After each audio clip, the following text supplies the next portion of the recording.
What's up, Sink Pissers? Josh from the Clean Waivers podcast coming at you for a Super Bowl week. We got some great previews to kind of get to, some narratives to talk about, and then we're going to talk about some fun prop bets that we're going to get involved as well.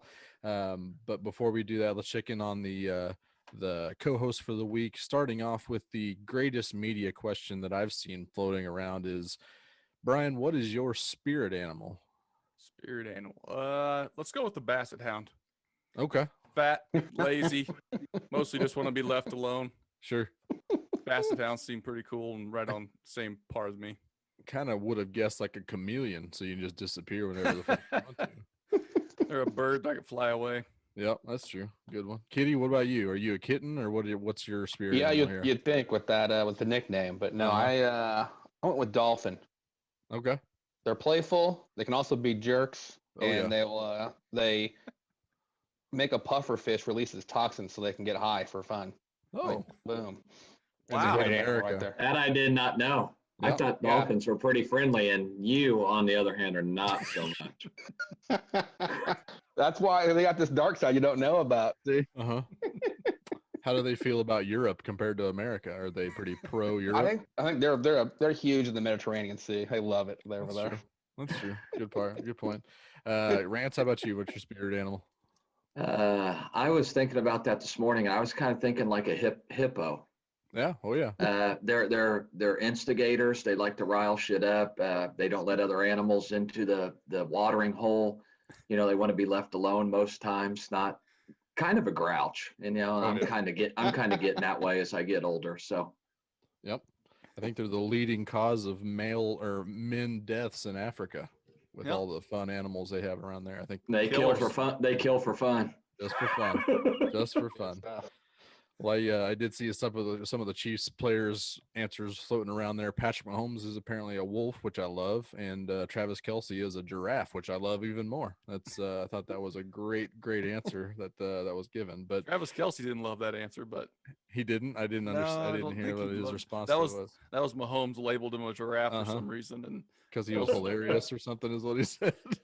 I think he was caught off guard. Like, giraffe. What the hell is that? Giraffe. Okay. Thought we were friends. Right. Make me a shark or something. Just a matchup nightmare. How about a mongoose? Nobody wants to mess with a mongoose. Right. So yeah, we're going to talk a little bit about this Chiefs Buccaneers Super Bowl preview, give you some of our prop bets that we really like, and then do some other shenanigans that we get going. But let's get going with this with clearing the waivers. We're clearing the way. Maybe that was a little bit hot. We'll see how that turns out in post. But clearing the waivers, let's talk a little bit of Chiefs Buccaneers. We got Super Bowl coming up. Super Bowl 55 kickoff 6:30 this Sunday. Chiefs are currently 3-point favorites. I think is the last thing I saw. Lots of big matchups, lots of big storylines to kind of get to. But I kind of want to start off with the matchups that we're kind of all kind of pointing to see how this game is going to turn out here. And Brian, I'm going to start with you per usual. What's the biggest matchup to you in this game? I'm going to match this up to what I asked you a couple weeks ago. What lies are these fan bases telling themselves is going to be different from what we saw in week 12? Because let me remind you, the offense was humming so well. Tyreek Hill goes to the sideline, gets on the phone, and calls for help, does the old Shannon Sharp. And he tells Bucs fans, don't worry, help is on the way. The offense was so cocky, humming so hot, doing anything they wanted to that defense that it is. I mean, they have to be lying to themselves. They can say Eric Fisher's going to be out, so the pass rush is going to be a problem. But let me remind you, we have one of the best coaches coming off a bye in history of this league. Mm-hmm. So I think Andy Reid's had plenty of time to figure this out. You're going to see a lot of RPOs. You're going to see screens. You're going to see quick passes. They know that they're working with a banged-up group. 4 out of the 5 linemen were the same linemen playing in this game the first time around. So I have a hard time thinking that when I see these guys again for the second time, the offense isn't going to be able to do whatever the hell they want once again. And I think they're going to do it for the entire game instead of just for a half and then put on the brakes and take the foot off the accelerator and let them score garbage points and make it close once again. Respectable, yeah. So, I mean, this team is perfectly capable of beating the Chiefs, right? They got plenty of weapons. But I feel so much better knowing that I watched my team go into your house and kick your ass in the first half and then just kind of put on the coasters for the second half. I feel good about it. I think it's probably ends up being close once again, but I think the Chiefs are gonna impress us with people that are worried about this offensive line and Shaq Barrett and JPP on the other side, Vita Vea in the middle. Yes, those are things to worry about. But let me remind you, you have Patrick Mahomes, you have Andy Reid, you have Andy Heck, you have Eric Bieniemy that have been looking at this for the past 2 weeks. They'll have a plan. Trust them. Mm-hmm. So, with all that being said, what's the matchup that we need to watch? I mean, I think you have to start with how they're going to treat Tyreek, right? I mean, he absolutely torched them the first game, and I mean, he kept getting behind them. They had nobody that could stay with him. Are they going to bracket him, which is going to open shit up for Travis Kelce over the middle? You've got Sammy Watkins to deal with, most likely. You got Clyde to deal with after that. How are they going to stop Tyreek and then hope that the rest of them are good enough to guard the rest? Mm-hmm. I think I saw that they were one of the worst teams on the deep ball. Not a great thing to be up against the Chiefs, who have a great deep threat, obviously, and Tyreek, both their but safeties also are Mecole. banged up. Yeah. Carlton Davis also is apparently coming off a really tough week. So I don't think he's the guy, but I think he was the guy who got most of the reps against Tyreek in the first matchup, right? Yeah, he was. That's right. And it was a bad day for him. They gave him no help at all. He had like 180 yards in the first quarter or something stupid. Huge first quarter. Yep. But Mahomes had 229 in the first quarter alone passing. So, yep. Yeah, and he was on pace for 1,000 yards in a game. And he just missed Mecole to make it just an absolutely blowout. Yeah, there was like 5 or 6 fluke things that happened in the Bucs' favor in that game, and it still didn't really matter. But very interesting. I am also curious to see how they handle Tyreek. Kitty, what's your matchup to watch up this game? The one I had is kind of what they did last time with the Chiefs D line against Buccaneers O line. I mean, that was the question going into that game because the Chiefs kind of looked pathetic against the Raiders the week before, where they didn't even sniff Derek Carr's shoelaces at all. I mean, they were just nowhere near him, and Derek Carr was picking the Chiefs apart pretty much, which carving them up. That's not something you want to see as a fan base when Derek Carr starts whipping you. Yep. So I kind of looked at that. They sacked Brady one time, hit him 6 times, 2 more hurries. So I mean, they got pressure on him, 18 blitzes and out of 42 pass plays. So they were bringing the heat, got to him enough. I mean, they probably didn't even blitz the fourth quarter, I would guess, as they just basically probably not called off the dogs. So it really is. It's basically every time you play Tom Brady is you got to get pressure on him. You need to make him uncomfortable. I think it was, I can't remember what I was watching, but I saw where Mahomes and Brady were pretty equal as far as QBR when they weren't getting pressured, but on pressure plays, Mahomes was still like 3rd in the league and Brady was 28th or 27th. Yep. So it's all about pressure on Tom Brady. And if anyone knows how to do it, it's Spagnuolo. Yes. He really does a good job. I don't know what he does. Because I think Brady's got to be, if you win 6 Super Bowls, you've got to be good at calling out the blitzers and moving your O-line around to get the right guy. And somehow Spagnuolo can disguise it enough where Brady's not 100% and not as sure as he usually is. And they get to him and they pressure him. It used to be with just a front 4 that was so good with the Giants when he was there. But now he adds a few blitz wrinkles in there and they get to him and they knock him around a little bit and they get him off his game. So they've did it once this year already. So I think that's the matchup you got to look at when to see how this game's going to go. Yep. And to kind of piggyback off that was my matchup as well, as Tom Brady versus Steve Spagnuolo. You brought Spags in to be the Tom Brady killer. I didn't really think he was going to be in the Super Bowl is when the services were going to be needed, but definitely came in the Super Bowl time. Chris Jones, most dynamic pass rushing interior defensive lineman, not named Aaron Jones or not named Aaron Donald. The thing is that this is not the usual Tom Brady that we're seeing. This isn't check down underneath Tom Brady as much as it is that it has been in the past. Tampa Bay had the most intended air yardage in the league this year with 9 yards in the air per attempt. They also had the second lowest sack percentage and the fourth lowest pressure percentage this season. And it was about league average as far as time spent in the pocket per passing attempt. So it's kind of like a mixed bag. It seems like Brady likes to, like Kitty was kind of hinting at, he can check the blitzers, figure out what matchup he likes, and if he gets blitzed, he's going to throw it to it. He's going to throw that YOLO ball. We saw it against Green Bay 4 or 5 times last week. 2 big completions from that, 2 really bad interceptions as well. So it's the same thing. Like, disguise the coverages as best you can against Tom Brady, who's really good at reading it, and then get pressure, hopefully through the middle. I think that's the best bet, is to get Chris Jones with pressure up the middle, get in Tom Brady's face, make him throw that YOLO ball, and then hopefully somebody's there to kind of take away that. So I think that's the big key. And then I could see a big game from Juan Thornhill. I could see a Dan Sorensen pick.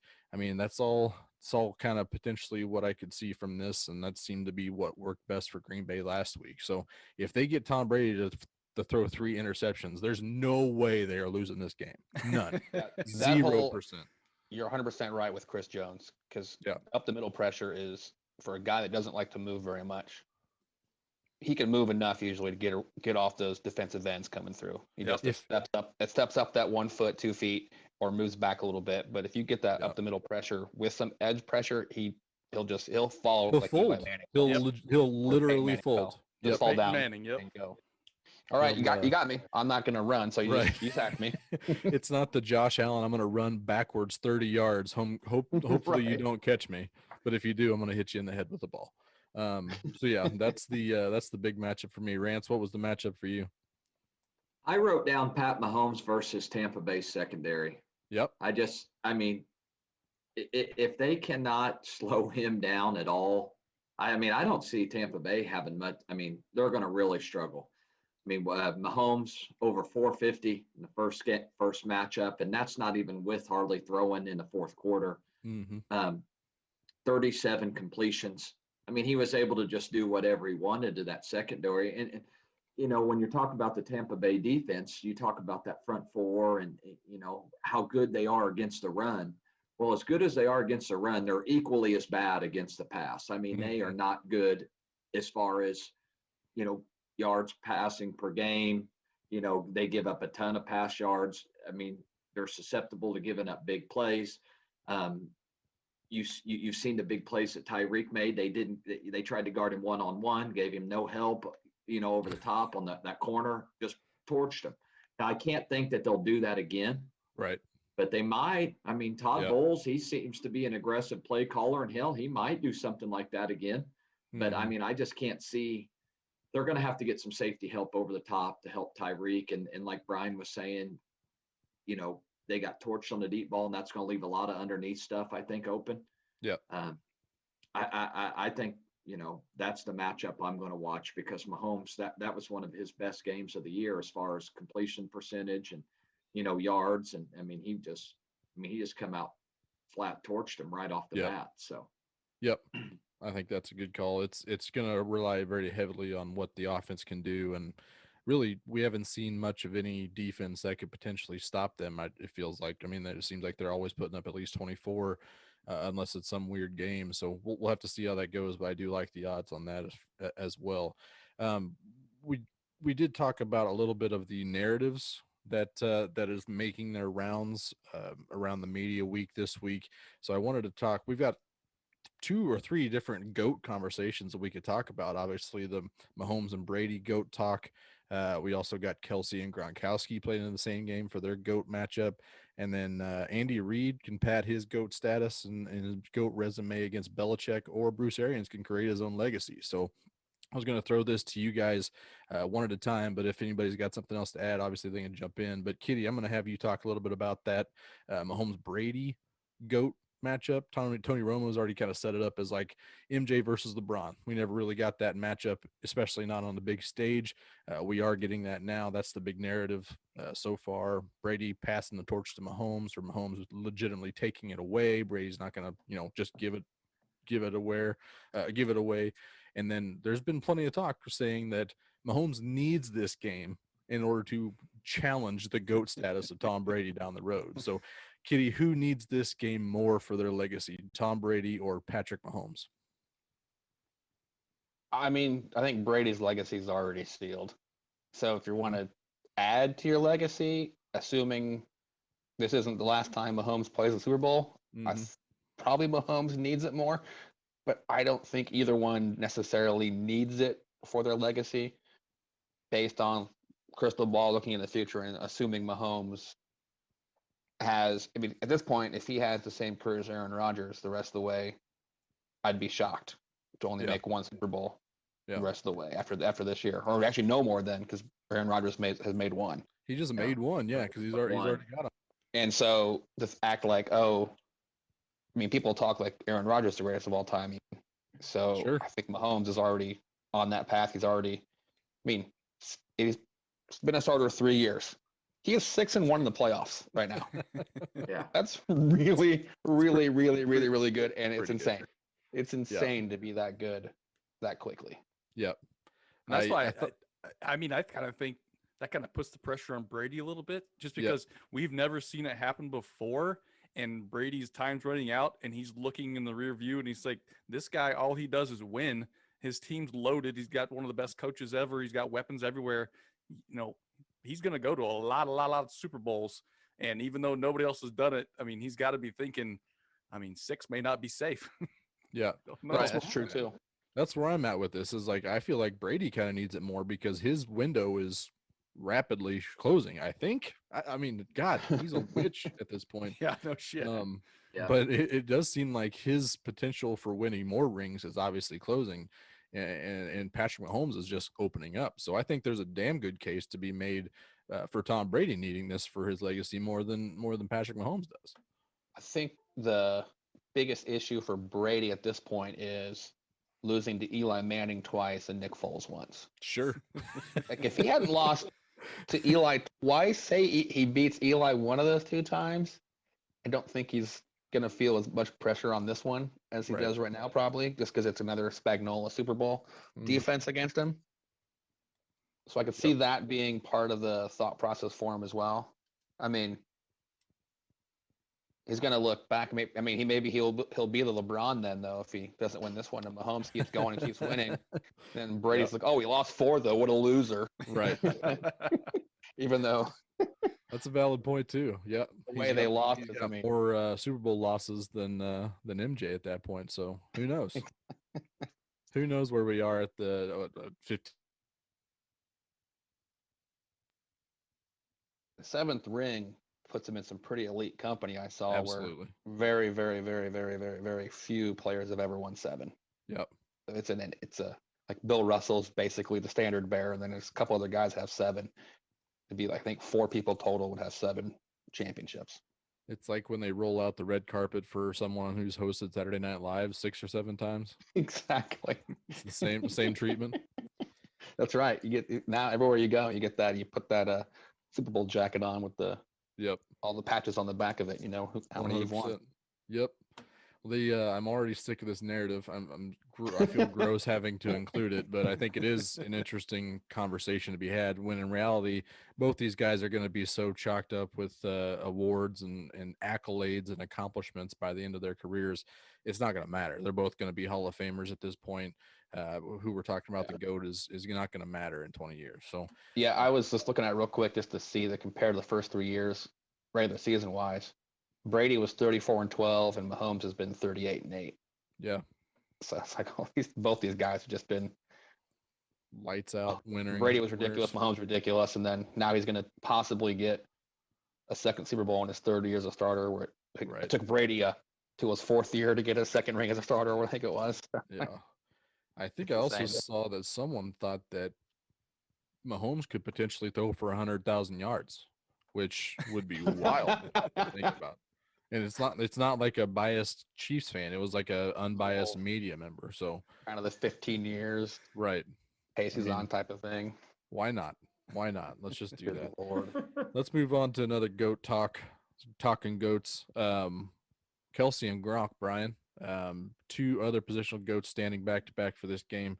For so long, Kelsey's always seemed to be the number 2 tight end. throughout his whole career behind Gronk. And then last year, he obviously was behind Kittle for his record-breaking season. This year, it seems like he is the guy, the tight end number one, but we still get to see this matchup kind of for the Super Bowl. So who needs this game more for their legacy between Gronk and Kelsey? Well, thankfully, I think this is the only matchup in this bunch where wins don't matter dick as far as you talk about who is the best of their position. Thankfully, I am big time out on QB wins mattering. You can talk me into head coach wins mattering, because I think that is the only thing that really counts for coaches is winning. Sure. But for tight ends, especially, wins don't mean Obsolete. shit. I mean, they get credit a lot of times for having bad quarterbacks or having good quarterbacks. That has a lot to do with how good they are. Both these guys have been awesome. It is crazy to me that they're both 31 years old, because the perception is Gronk is this broken down old man. Yep. It's on the downhill of his career, and Kelsey just keeps getting better and better and better. And when will he peak and start heading back down? So, Gronk was a little bit older. Yes, he's been in the league a little bit longer, but he came out like 23, 24. Kelsey came out 23, 24. Gronk came out at 21, I think. So he's got 20 more games in the league Gronk has, but their numbers are they're eerily similar, except for Gronk has 86 touchdowns to Kelsey's 48, which was wild. Oh, wow. That's crazy. Gronk has put up so many touchdowns, and so that's ridiculous. Their yards and their catches are all pretty similar, and you feel like if the trajectories keep going where they are, Kelsey's going to catch him on anything except for touchdowns, probably. Unless he turns into a touchdown machine here late in his career. But I'm just glad that this game doesn't matter to their legacy. Because Just have Kelsey go to Green Bay, get a bunch of 1-yard TDs from Rodgers late in his career. There you go. As a chance. I don't want to see him playing anywhere else. I don't know why he's got to go to Green Bay for that. We can just give them. I don't know. I just feel like they do a lot. They don't do as much as that in KC as they do some other cities. Yeah. Those 1-yard TDs and tight ends. Yeah. Andy Reid's too creative for that bullshit tight end touchdown from 1 yard. But Jason Witten. Yeah. I feel the Gronk quote that came out this year that said that the crazy thing about Kelsey is he feels like he gets better every year. And I feel like the numbers kind of pan that out too. Having 5 straight years he's had now with over 1,000 yards. And it's just crazy. He's doing things tight ends never done. So I don't know how many years he can still put up these kind of crazy numbers, but if he still does it for 3 more years, I'd say he's going to be the king, but this game won't matter one way or another to that. Well, the only thing that I could say against that is, does Gronk have a Super Bowl MVP under his belt? I don't believe so. I mean, there could be a scenario in this game that Kelsey could walk away with the Super Bowl MVP, and he's got a good shot at Offensive Player of the Year as well, which I don't believe Gronk has either. I get that, but if you bring up he won a Super Bowl MVP as an argument of who's better than the other guy, I'm going to slap you.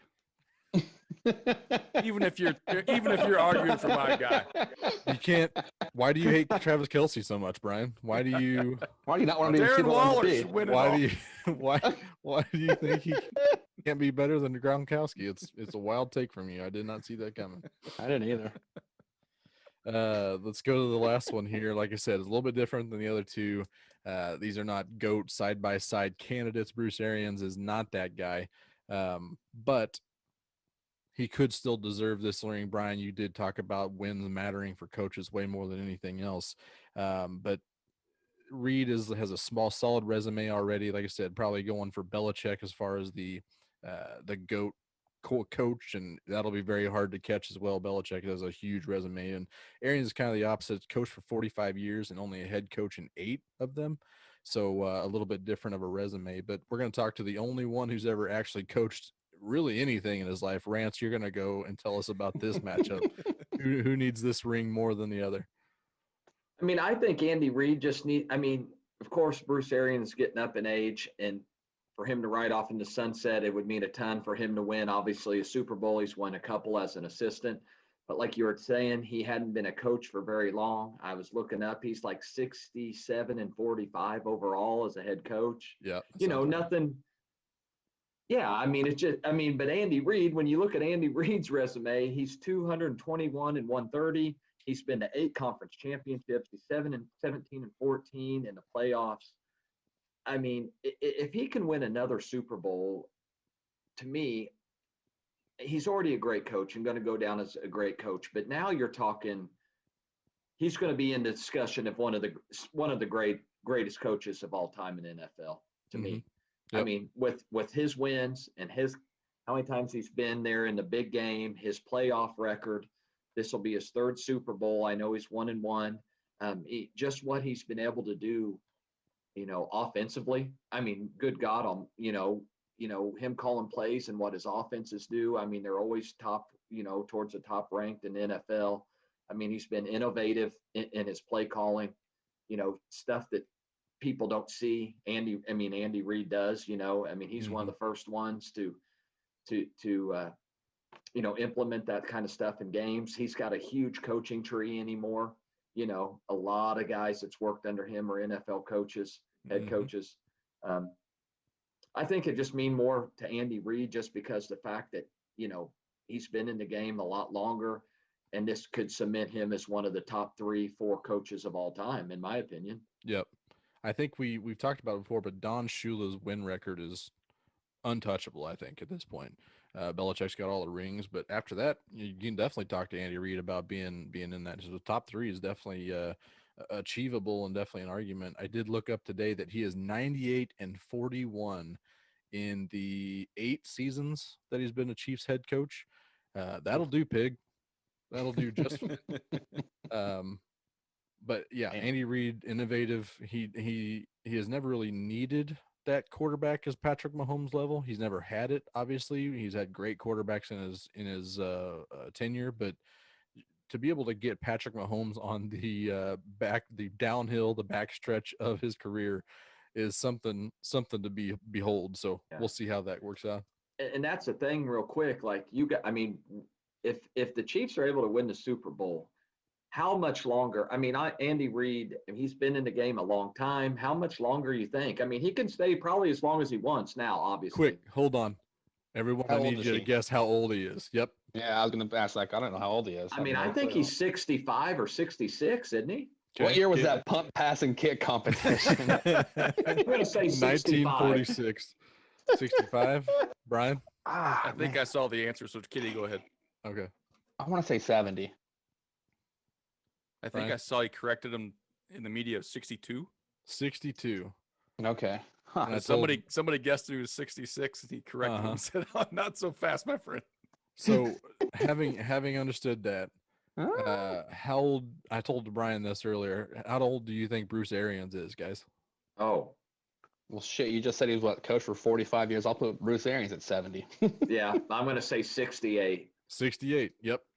It is wild to me that he is 6 years older than Andy Reid. Yes, it is. Yeah. But Bruce Arians looks like he's probably, to me, like early to mid 70s. Like if you just looked at him, I thought. Oh, really? I've seen those hats. That. Really? Yeah. That knocks like 15 years off of it. I think he looks much older than Andy Reid, but maybe not. Interesting. I would not. I thought it was the other way. I figured Andy Reid looked a lot older, but I think the whiteness of Arians have just a shock of white hair everywhere. I think that kind of makes me think he looks older. True. Yep. As someone with a bunch of gray hair, I think he looks older. If my math is right, Andy Reid has been a coach for 38 years compared to what I say Arians was 45. 45, yeah. Old Big Red was at Mizzou at one time. Yes, he was. Yep, he was the offensive line coach from 89 to 91, which was the same year that Bruce Arians was working for Marty Schottenheimer in Kansas City during the Christian Okoye days. I learned that today. So they were just down the road from each other. Yeah, all over the place. Yep. Those Old guys are friends, well these two. traveled. Bill That's Cowher right. was probably on that staff too with Schottenheimer, I bet. That's a good point. Yeah. Yeah. I bet that comes up a little bit during this game, this broadcast. They're going to have some kind of coach's picture where they're all sitting together and then be able to highlight them. And That should be a have some prop. kind of- True. Yep. That's definitely going to be shown.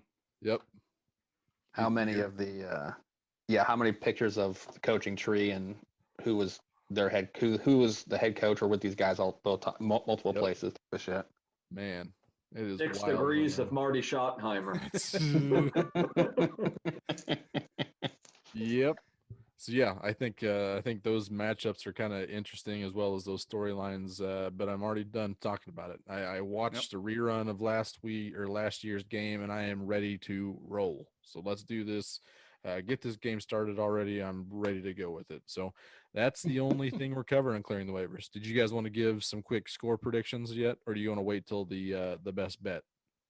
Oh, I don't want anybody to give their bets away right now. That's true. We can wait. We can wait for our bets. Let's wait. So let's move on to shenanigans here. We've got a starting off with the designated for assignment. Yeah,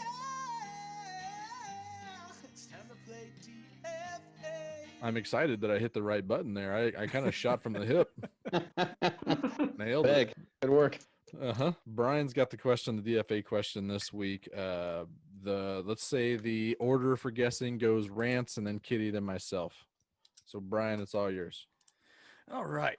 Well, Josh, I'm glad you brought up what you did earlier. It's the biggest game that happens every year, so there's no way we forget who the Super Bowl MVPs are, because Sure. you brought up how important it is to compare guys, and the Super Bowl MVP should be a factor in how great they are. They're in the legacy. So let's go back to 2010.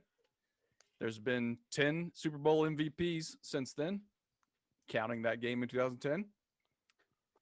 So I want you to name those 10 guys that have won Super Bowl MVPs, because we're all nice and sober by the end of the game. We all remember who won the Super Bowl Oh yeah, MVP. I love seeing that trophy be given to the MVP. It's one of my favorite parts of the Super Bowl. Jesus. It's the only thing I wait for. All right, Rance, you got 2010 to 2020. Give me one of the MVPs. Tom Brady. Brady is correct. He's done it twice in that time frame. I think 3 times overall. So we go to Kitty. I'm assuming Mahomes won it last year. He did. So that's one for Kitty. Okay. Well, now I don't know any others. Nick Foles. That's a good pull right there. Josh, Nick Foles in 2018 takes home the Super Bowl MVP. Back to Rance. What you got? Sad. I'm struggling to figure out who won the Super Bowls in these last 10 years. Seems like just the Patriots. Yeah, it does. Jesus Christ. I feel like I got a winner in my head, and I'm just gonna keep chasing the. There's got to be a Chasing couple the dragon. nobodies in there. What was that guy that got the interception for the Patriots against the Seahawks? Oh, I think I got his name, I think. I don't even know, man. This is pathetic. I don't know. I thought his last name was it Malcolm Butler? That was his name. Yep. But he did not do it. He did not win it. I'm just glad I got Malcolm Butler. Yep. Good work.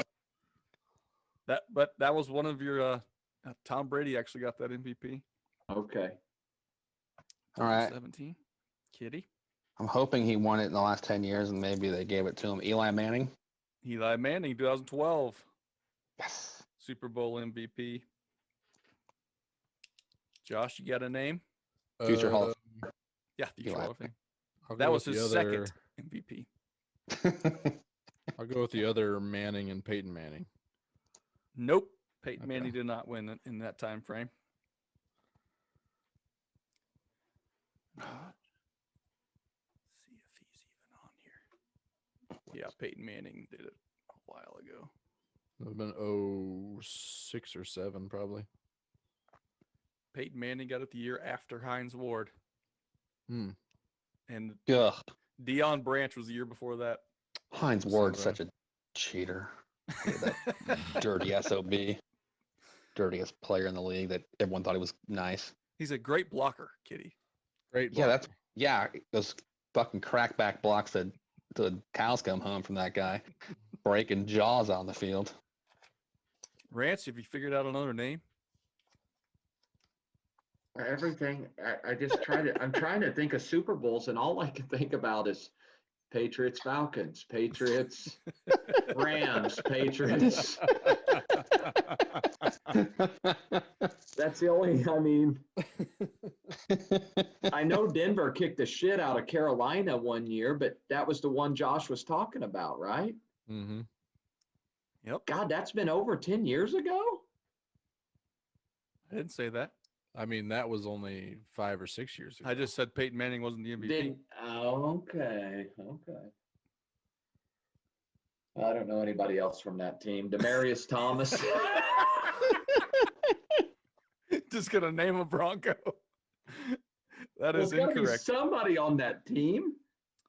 It was not Demarius Thomas, so that's I'm gonna option. go with on that team Von Miller. Son of a bitch. Ding, ding, ding, ding, ding. Von Miller on the Super Bowl. Just had to 50. keep talking, Rance. Just had to keep talking, huh? I wrote that down after you said Peyton. after Peyton was wrong. Oh, that's right. The defense kicked Carolina's ass. Yeah, the Von offense Miller was amazing. awful. Yeah, Von Miller destroyed Cam Newton. That's where Cam Newton died. On He the made inside. a business decision that day. Business decision that day. A little bit of Cam Newton died that day. That's just a fact. Is that Kitty's second correct answer or third? Kitty's second, third.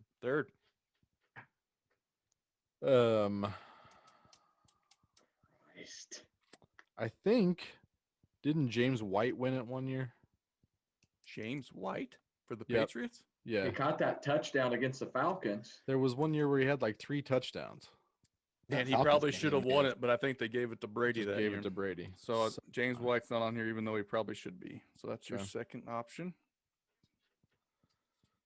Back to Rance on his final guess. This is the most pathetic performance I've had. And to not It to not is so have sad anyone- that it's so sad to even think that I don't even know who is what the Super won. Bowls. Yeah.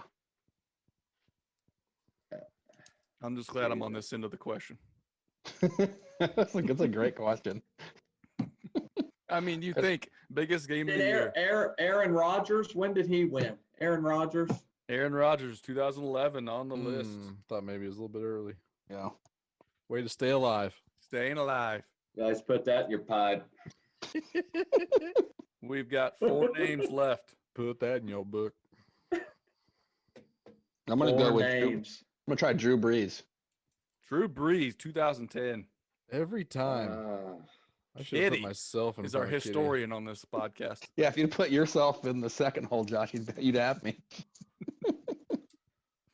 And it's gonna piss me off if I'm getting eliminated by the last 2 names on my list. There's still 3 more. I Yep. mean, Russell Wilson. No. They didn't win a Super Bowl, right? They haven't. I thought they won Yeah. one. Well, they won Did one. they They beat win? they beat the shit out of the Broncos Yes. before the Broncos beat the Oh. Panthers. I mean, who else would have? Who else would have? It's got to be a defensive player, I think. I would guess on that because they destroyed the shit out of them. Bobby Wags. So we're back to Rance. Yep. Josh is eliminated. Yeah. Okay, I'm so I'm out. going to take a guess.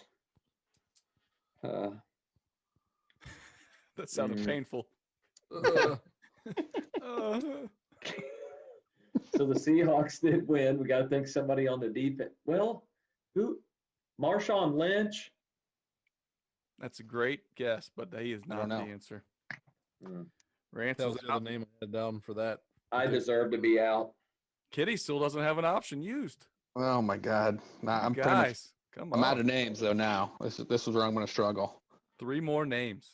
I'm with Rance on what other dumb shit teams won the Super Bowl.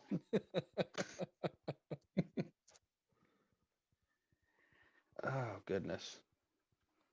I'll tell you No, the it's- years were 2013, 2014, and 2019. 2019. Who won it the year before Mahomes?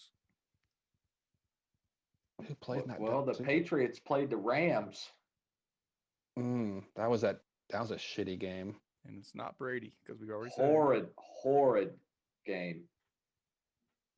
If you're a Falcons fan, for sure.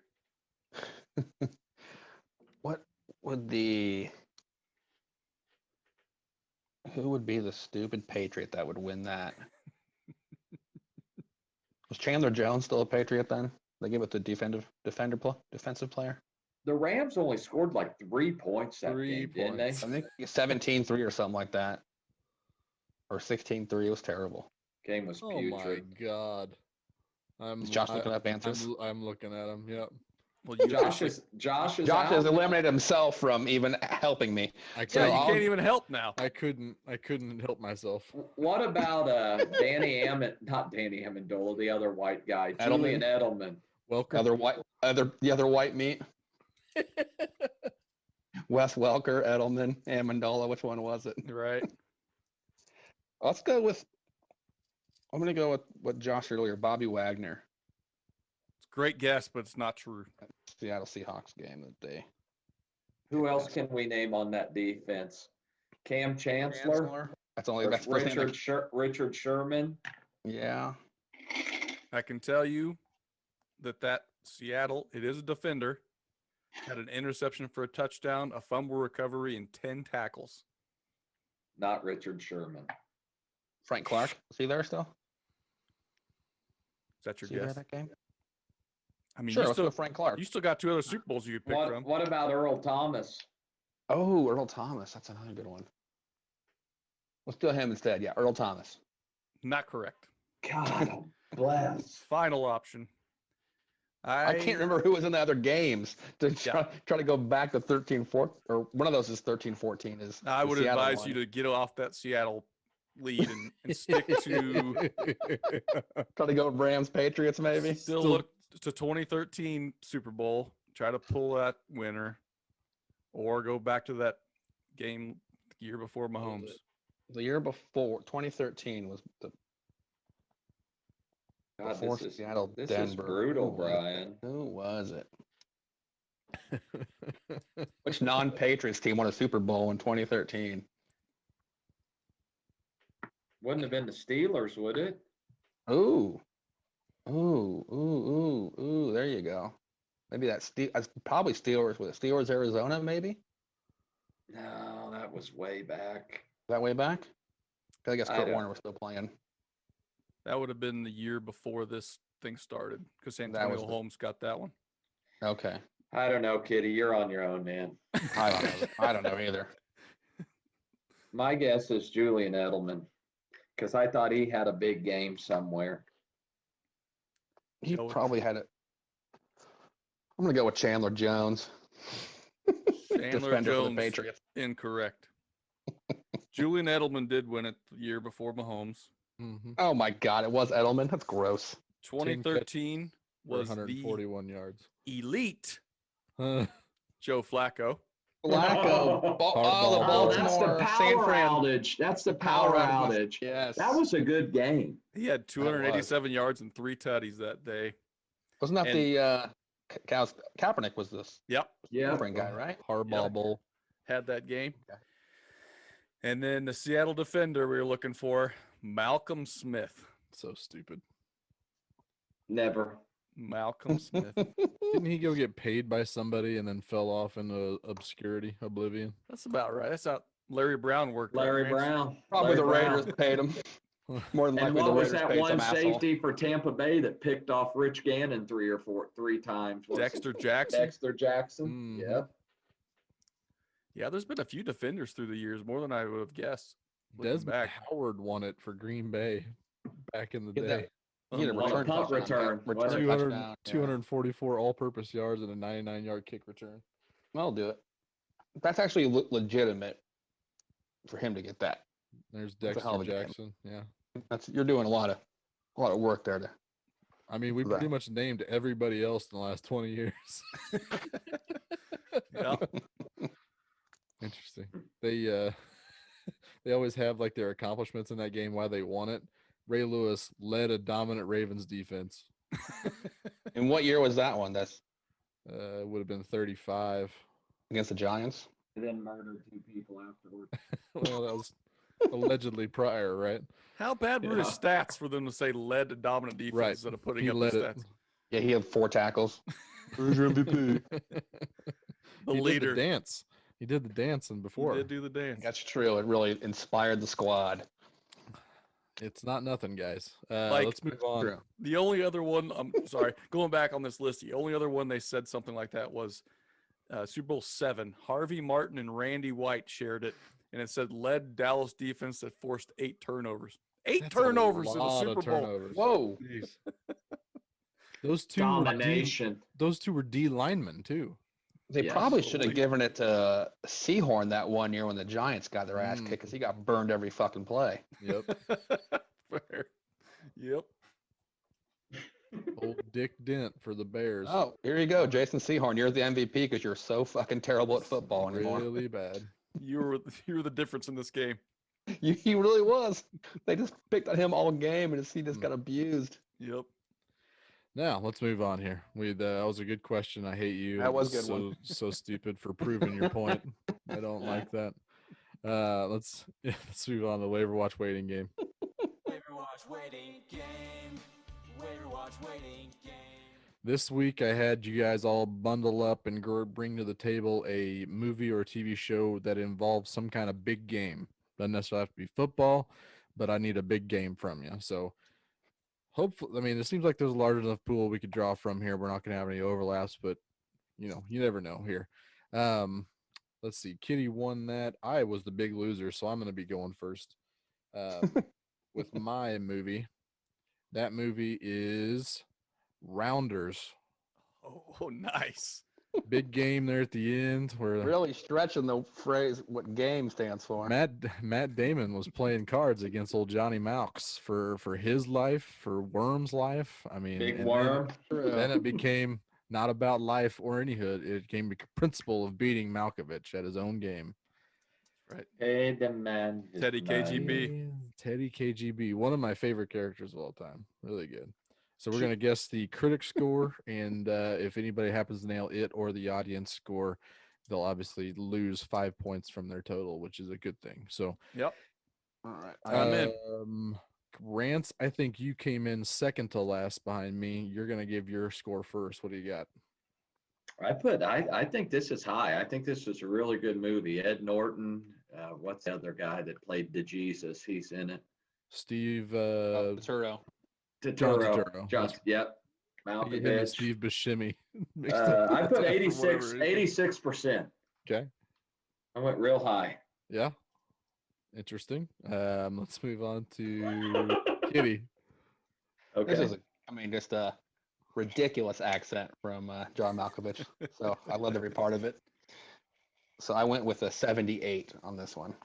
Okay. I was in the kind of similar boat as Rance as far. Like people liked it a lot. It had a pretty fun story. I mean, it had the most ridiculous poker tell in the world, but whatever. Sure. Move on Got to from watch there. out for those Oreos, man. That's what people that don't play poker, that's what a tail looks like to them. Mm-hmm. Brian. It needs to be that incredibly obvious. to know That's if a guy's super got obvious. shitty cards. This superstar poker, underground poker player has the most obvious tell in the world. But Well, because of that and the ridiculous John Malkovich accent, Kitty thinks it's worth 78. I don't think critics were in the world of poker very much. He's fucking Sure. dork.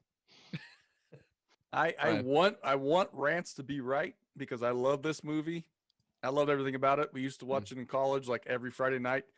It was part of our ritual. Put rounders on, play poker, eat pizza, drink beer. But I have a feeling the critics shed out on it a little bit because it's very poker heavy. And if you don't like poker, you probably had a problem watching this movie. So I'm going to say it's still fresh, but 67. Man, I could be way off. We got a couple real close guesses. Someone almost nailed the audience. Someone almost nailed the critic. So well done. Good start. The audience score was an 87. Oh, That's where it should be. Yep. Rance barely misses the audience score. Critic score was Brian was right on it, was 65. Ooh. Real close as well. nicely done. He's zeroed in on that just like a pro poker player who zeroes in on a river rat. You can't spot the sucker the first 30 seconds. You are the sucker, whatever. All right. Whatever I just said makes me the sucker, I think. Yeah. So far, I'm in the lead. Obviously, I haven't guessed, but Kitty, I'm gonna have you go next. All right, I went with just a stupid movie, just a ridiculous choice. But I went with Will Ferrell's Kicking and Screaming in 2005 Where he's coaching the because youth soccer the team. big Yep. game was the battle against his dad, who was just a real piece of shit, in Robert Duvall, which great role for him. Uh-huh. Who plays Oh, a piece of shit better than that? So He I went. does play a good asshole. The good, I mean, the climactic game is father versus son. The dad does not respect Will Ferrell at all. So the only way to get his dad to respect him is to win the big soccer match. Can he do it? That's the only thing that matters to Robert Duvall. No spoilers, everybody. No spoilers. There is a good Mike Ditka cameo in it, though. Mike Ditka does show up in Kicking and Screaming. Yes, he does. I'm in. I'm in. Yep. All right. I think since BK's in first, let's go with you first. Okay, this could be all over the map. It could be anywhere. Because usually they hate these comedies, but I think it being a kids movie gets it a little bit of a boost, even if it's trash. But it's still not good. 36. 36. All right. Let's go with Rant. You're next. I've not seen this movie, but I mean, Will Ferrell has some garbage comedies out there. I know I'm a just lot of waiting people. I'm just waiting for you to say one of the ones that I fucking love. So keep it coming, Rants. Keep going. Yeah.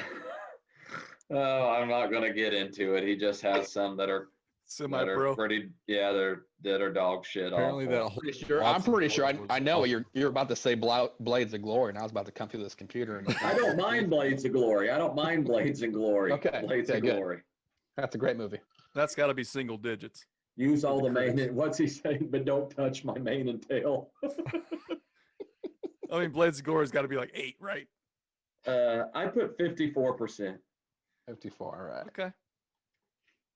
So Josh, what do you go? What are you going with? Brian claimed that this movie could be anywhere, and apparently to us it can only be one thing, and it's really bad because I went with a 37. Okay. Right there with me. Incredible. Some really good guesses all around it. Really, we're zeroing in on the answer. The critics and audience almost tied, even Ooh. with the audience at 43, critics at 41. Okay. Hmm. I mean, Full it's a disclosure, PG my first guess was a 41. Will Ferrell movie. Not going to be great. Yeah. No, And that's really not what he's meant to do. it's a tough break. Not Never too going to see him in his. You're not going to see him in his skivvies in a PG movie. What's the point? Did you see him in his skivvies and Blaze of Glory? I know he's in a towel at one point. He's in a figure skating leotard, which is pretty damn Not sure if close as he's- well. In Is his name actual Chaz skivvies. Michael Michaels? It is. Sure is. Sure is. We will dance. We will skate to one song and one song only. My humps. My house. Provocative. It's provocative. Gets the people going. Rance, I'm gonna have you go next because you're way behind here. Way behind? I mean, it's 7 to Yeah, BK's been really good. 34. Okay. You got some ground to cover, so you might as well Okay. go to have it ready. To All go. right. I went with the movie Miracle. Mm. U.S. placed the Soviet Union in the height of the Cold War in 1980 for the gold medal under severe underdogs, led by Kurt Russell as the coach, Herb Brooks. Just Old, a slightly bigger match than what Josh and I brought to the table. Yeah. Sure. Yep. Well, you said big game, and I went with Oh, yeah. one of the biggest games. that, Probably the you know, biggest. Yeah. one of the biggest games around. Great halftime speech. Yep. Is that what it's True. called in hockey too? I know. because I know. it's Katie periods. probably did not see this movie because it celebrated American patriotism. So I'm sure I watched. I watched the Russian. I watched the Russian version. It was way different. I'm sure he absolutely despised this movie. Instead of miracle, it's called disgrace. Yeah.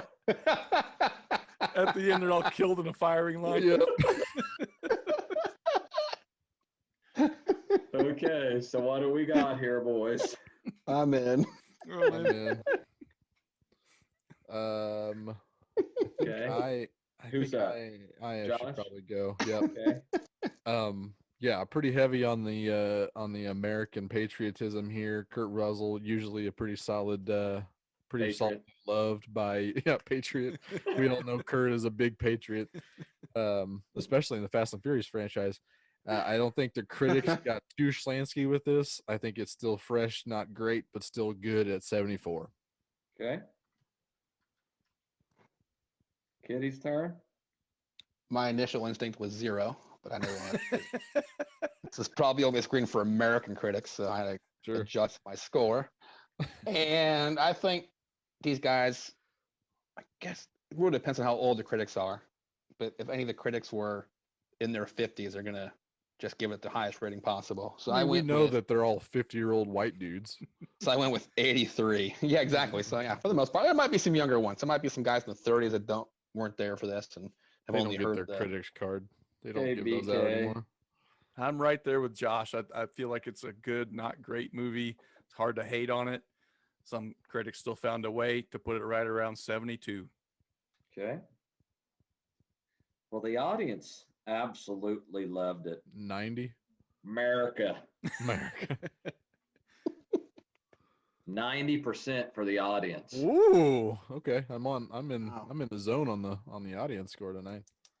And critics were just slightly a little bit lower, but seemed to enjoy it at 81%. Ooh, Oh. okay. Just misses. We got a Dang. ball Kitty, game Kitty here. was real close. Unfortunately, he got Mhm. that one correct. Funny thing I know, it's how stupid Americans think sometimes. That's right. Old Kitty, the old Sure. Rooski, the old Rooski.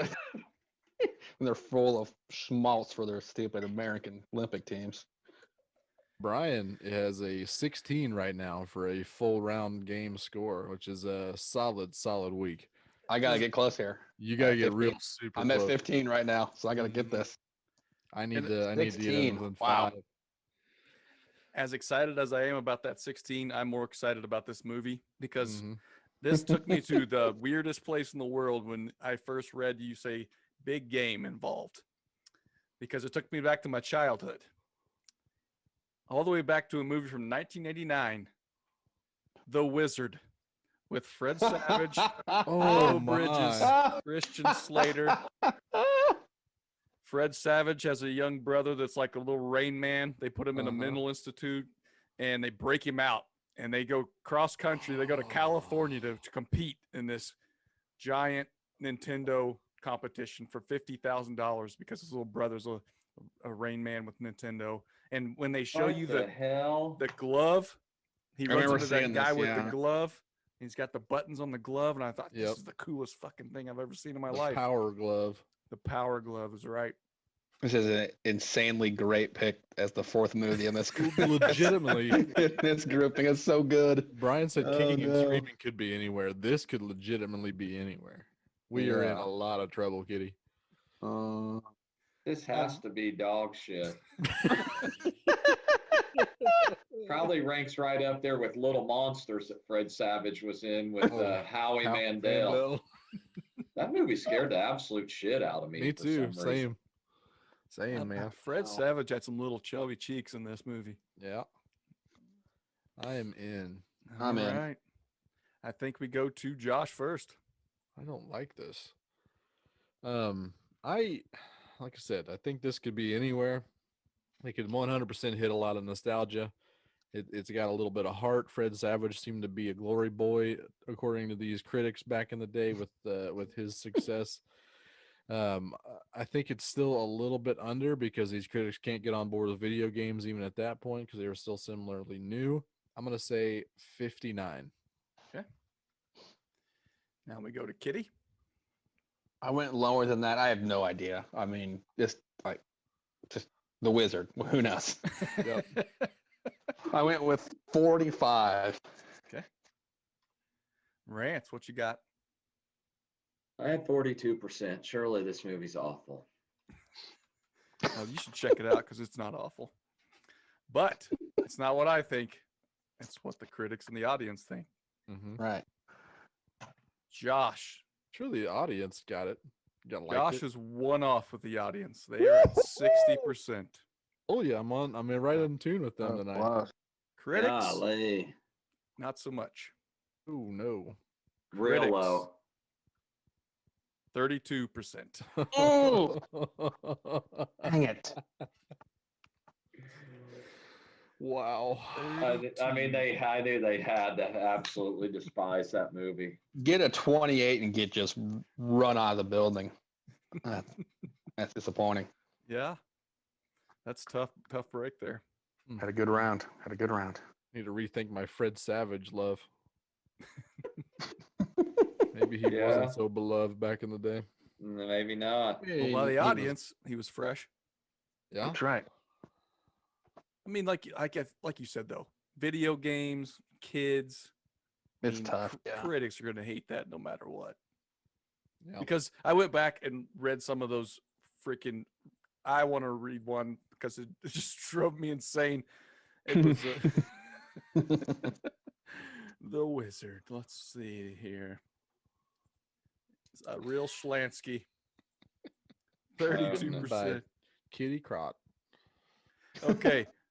Back in 2003, Janet Maslin from the New York Times says, video addicted kids may well find this exciting, but for anyone old enough to stay out later than 9 p.m., it's a distinct bore, period. Oh my God. What an asshole. Yeah, it's not made for fucking 45-year-old people to enjoy, you jackass. Absolute bore. Dumbass. Let's check in with Roger Ebert. January 1st, 2000. It was only after the three kids arrived safely at the championships that I began to question the ethics of the film, which is, among other things, a thinly disguised commercial for Nintendo video games and Universal Studio Tour. I mean, Go that's fuck yourself. It's not wrong. News fest. I mean, this The is kids not movie. made for you, Ebert, dude. I mean, go fuck yourself. Don't even For review sure. this movie. This is not Yeah. made for you. It was a fun movie when you were a Like, kid. they're going, like, those reviews are aimed at adults. Like, if they want to go watch The fucking Wizard as a 45-year-old man by themselves. Like, Right. Of course you're not going to watch that movie if you're a 45-year-old man. Like, it's ridiculous. Right. These are Some people might. taking themselves way too seriously. Yeah.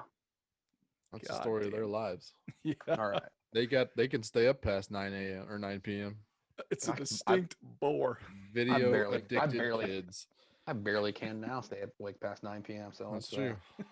tough. True story. Life Oh, is hard God. sometimes. Let's move on to the waiver wire of the week.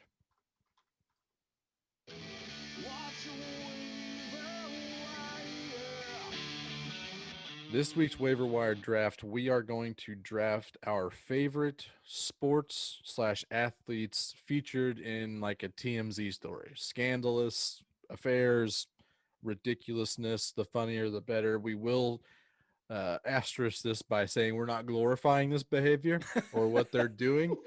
We're Or just claiming it's going- fact. or claiming For it's yourself. factual. Allegedly. This is all mostly allegedly. Oh, I didn't like to do allegedly. I'm gonna put some new things on my list. Okay. While Kitty reworks his draft board, we're gonna get started here. So yeah, we're gonna preface this with we don't condone these actions, but we do find them entertaining, and that's the idea of this: is the most entertaining TMZ type of stories that involve sports or athletes. We're gonna go with the finishing of the waiver watch waiting game. So it'll go Brian and then Kitty, then me, and then Rance. Brian, go ahead with your 101.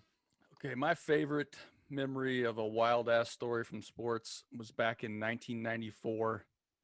Andre Bad Moon Rising was dating pop star Lisa Left Eye Yep, Lopez, rest in love it. peace. And they got into a fight so bad that he went to take a walk and chill out, and she burned down his fucking house. You want To to the talk about ground. a spiteful bitch, man. And allegedly it started with her throwing about all of his expensive shoes into the bathtub and lit those on fire, which Sure. quickly Oh, right. escalated into the rest of his mansion going up in flames. So she I- was just trying to burn the shoes only in the house caught on fire. Is that what's going on? I think that's what the story was afterwards, at least. Nice. Those shoes back in those days were probably just pure rubber. So that makes a lot of It's sense. highly flammable, apparently. Yeah. That I remember seeing those pictures on the news of just Andre Rison's mansion, just the helicopter shot looking down and just the flames. Rubble. It's great. Oh, for a fight. Keeping it real goes wrong. That's exactly That was right. keeping it real. It goes Don't wrong. go chasing waterfalls, everyone. Yep. Stick to the rivers and the lakes that you're used to. Good point. Kitty, what's your first Oh. pick? God, I have so many. There's so many up here. I'm gonna go with this. I just think it's got so many great elements to it. I'm gonna go with Nancy Kerrigan getting hit with the fucking baton backstage. I mean, Tanya Harding. I don't even know how much involvement she really had in it, but she doesn't need to have any involvement in it. It's still a phenomenal story. The fact that her ex-husband or ex-boyfriend hires some heavies to take Kerrigan out of the Olympics, and these guys, this Jeff fucking 6 foot Galooly and this a real slime ball Galooly. Galooly is a slime ball, but then that Steve whoever the guy that actually had the baton and went to hit Kerrigan, all he did was bruise her thigh. Like, what is wrong with you? How are you so pathetic of a fucking heavy that just give her a good old bone contusion? He threw one baton hit and kept running. Maybe stay a little, maybe go for a couple whacks to maybe actually hit some bone for a change instead of her thigh. Not only that, you're hitting a figure skater in the thigh. Obviously, he was shooting for the knee, but like they've been training for 20 years jumping on ice. I think if any muscle is the strongest possible muscle, it's their fucking quad. Well, you wouldn't have known it by Kerrigan screaming, "What a wuss!" That was also the best part of it. Could you have milked that anymore? Good God! But I think you know why you want to talk about the you were number definition one of in the weak. U.S. You were number one in the U.S. on as a figure skater. Of course, you're getting targeted. She's a all weakling. kinds of Are we sitting here seriously talking about Nancy, like victim shaming in this point? I think Rand says. Yeah. I mean, I've seen guys in injuries just destroy their legs and never yell like that. Oh, sure. Well, it's because it was just a deep bone bruise or a muscle bruise. There was no her body didn't go into shock. Didn't go into shock, so it was just pain. Just pain. I'm not buying it. She milked it. All Rance right. says rub some dirt in it. I've got my baton ready, Rance. I'll come attack your ass when you least suspect it. That's the real bucket. That's the real thigh shot. That's Just the a real punishment thigh for shot the for you. upcoming best bed segment we got coming up. We got a contest, and that's the punishment: is someone gets to wail on someone's leg for the baton.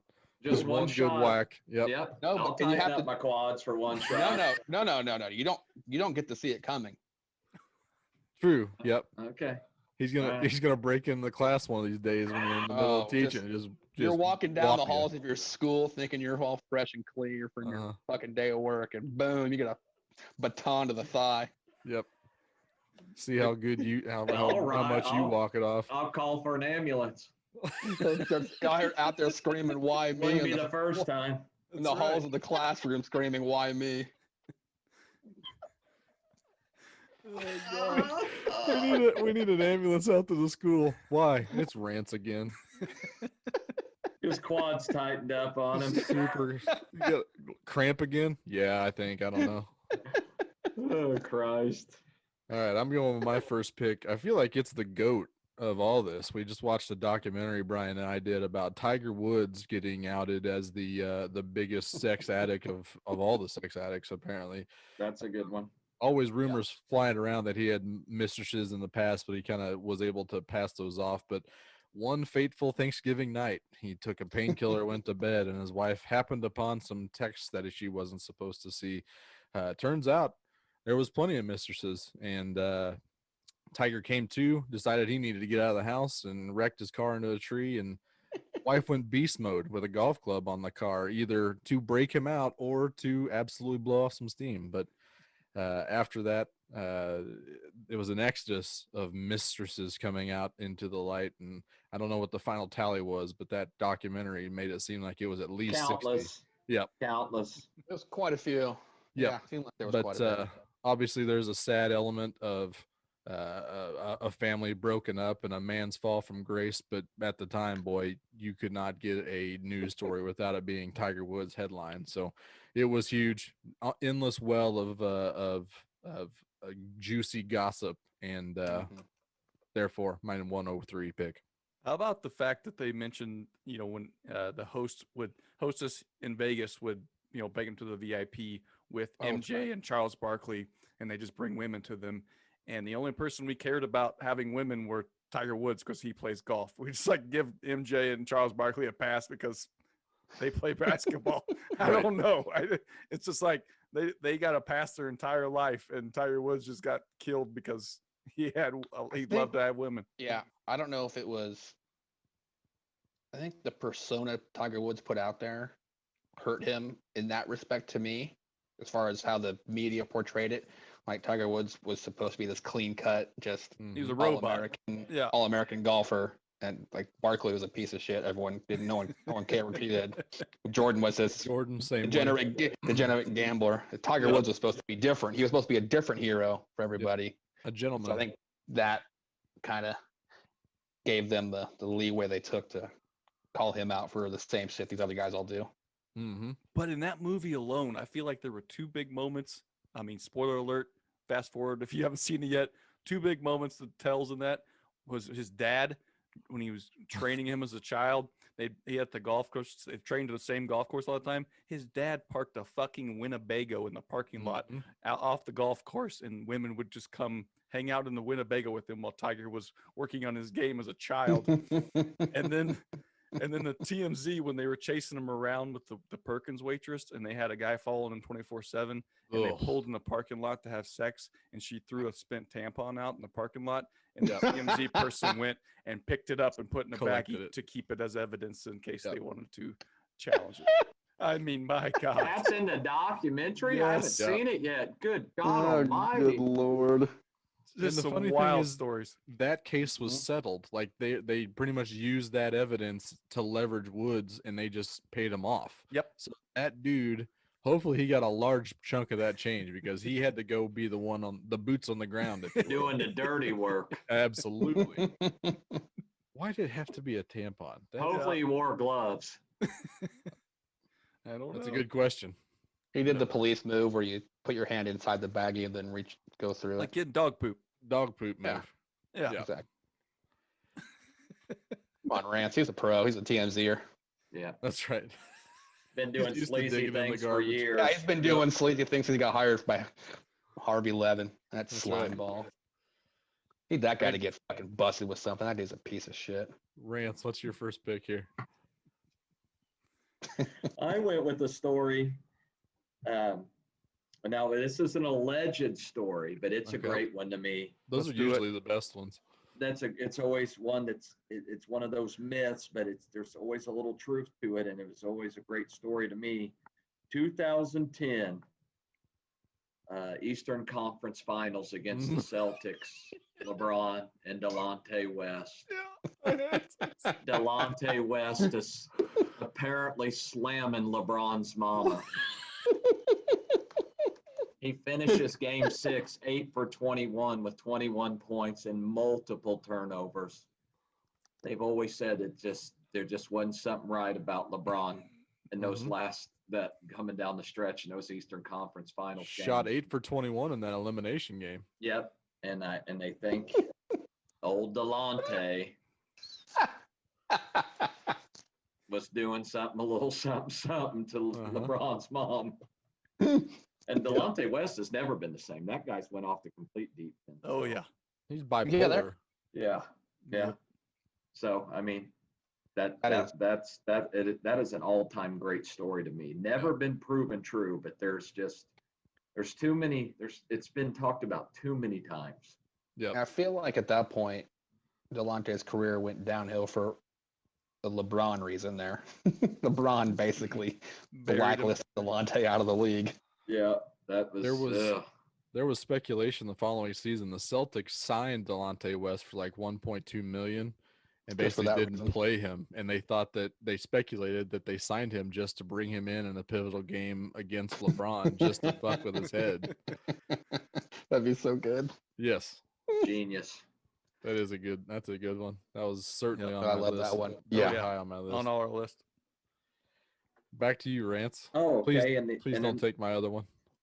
Well, the other one that I have written down, and I think this is also a great story. And this is a pretty fresh story. And it's straight out of TMZ. Is Earl Thomas and his brother Oh God. go to Yes. go to Forgot about Austin, this. Texas, and rent an Airbnb house. Yes. They bring in a bunch of hoes for a big orgy. The wife finds out and breaks into the Airbnb, holds Earl Thomas, his brother, and the hoes at gunpoint. It said in the article, and I quote, Earl Thomas's wife says, "I got something for you hoes." It's not even you saying it. You're just using the quotes. the lingo. Yeah, That's what she said. Oh, my As God. she held a gun. She actually held the gun to Earl Thomas's head Sure. at one point. Mhm. Wasn't there a lot of devils? Him and his brother must be pretty close. Yeah. Yeah, that was a devil. It was just a devil's threesome orgy. It was just Yeah, him yeah, and his yeah. brother with the girl. That was it. Yikes. Yes. I The totally brother and forgot Earl about that. Thomas and that story when it came out. I think it was in August. I think I was reading that. August Blood of Brothers, 2020? Blood Brothers, and Eskimo Brothers. It just happened not that long ago, like right before the NFL season started. I'm almost certain we were on quarantine and it was this summer because I Wasn't just It was, yes. Was it? It was Wow. this year? No I way. think so. I think so. Wasn't I it? think Wasn't August it? of Wasn't 1 year 2020. before? Wow. You think you had a bad year, Earl Thomas? Earl Thomas also in that story, and I quote, goes, sometimes you just go through some stuff. That's right. That was his answer. No apology. I'm just going through stuff, guys. Don't worry We're about just it. going through some stuff, and I'm going to get ahead of it, tell everybody before it all Sure. comes out. Wow. There you go. I love It's beautiful. Great choices. Okay. Mine, I just found this today, and it is my new favorite. I'm so glad that it is not picked because it's a local thing. Apparently well, let's just start with the title here. Johnny Damon is a whore. He was we seen him on the Below Deck Med these last couple of seasons. If you God, watch that he trash is a TV, prick. I didn't realize his he's such a friends are prick. just dirt bags, but he seems Yeah. somewhat normal to me. Come on at that show, his friends are awful, but Yep. and his wife is terrible too. But he always came off as kind of like the normal one of them. Mhm. But apparently, he was quite the whore, and that includes his time in Kansas City. He married his high school sweetheart. They did their thing, had kids, and they were his wife was in labor. This is a story that he wrote in his book and was later confirmed by said wife that he slept with 9 women while his wife was in labor. What? He apparently, and he's been asked this a couple times. He talked to In David labor Letterman or about pregnant? in labor. And I got No the story way. here. I got his words here. He Johnny said, Damon's not very smart. I quote, I got bored in the delivery room, so I decided to go for a walk down the hall. And you know how it is being a major league ball player. There's always plenty of girls available, if you know what I mean. I met the first one as she's wheeling an old unconscious guy down the hall. This can't be true. She said, "Hey, you're Johnny Damon from the Royals, right?" I said, "Yes." And we had sex right there. That's one. Right on the dead guy. Right, It's right on in the deck. hallway on this unconscious He's dude. incapacitated. He doesn't know any different. Numbers 2, 3, 4 happened simultaneously. They were candy stripers or something. I don't know. Just a few teenagers. They were there by Wait, the water what? fountain. Teenagers. Just a few teenagers is what he says. They were there by the water fountain I was drinking out of after I banged the first girl. Well, once they realized who I was, we all went right into the bathroom and had a foursome, all while my wife was in labor. Probably sounds cruel, but you have to understand that I can't be tied down to be a husband and father. I wanted to live. I wanted to do things like fish and rock climb and windsurf and commit adultery. What? He said this? Yeah, these are all This his is words. his book. This is his book. The rest of the women were all also nurses, including the one who was assisting in the delivery of Damon's firstborn son. He says she was pretty hot, especially when she was screaming, "Push harder, harder, man, harder." Man, that was sexy. I just looked at her. She looked at me, and the next thing you know, we're screwing our brains out on the bed next to my wife. My wife was all screaming at me and calling me names, but that's how she was. She's always like nag. I finally couldn't take it anymore, and we had to go in a different room. I could still hear her nagging though, so I had the doctor wheel her bed out to the parking lot. Are you pranking us right now? What? No, this is Josh, all this on the can't record be true. from There's said no wife. fucking Hold way a on. doctor took a pregnant woman in labor to the parking lot. And Not my dropped her words. off. These are not my words. All right, From- well, this bitch hold is on. getting annoying for Johnny Hold on. Damon over here. Better wheel her ass out of the parking lot. Good Lord. Not so fast, my friend, because said wife also on the record here. He started having sex with her on the bed next to me while I was in labor. As you can imagine, I was pissed. I knew Johnny loved women, but he had never taken his obsession this far. This was the nurse that was delivering my baby, for God's sakes. Not only that, she was about 70 years old. I guess he didn't put that in his book, did he? What? He Why said would she she- was hot. Why would she lie about that? Well, because they were doing it right in front of her. Right next to her, apparently.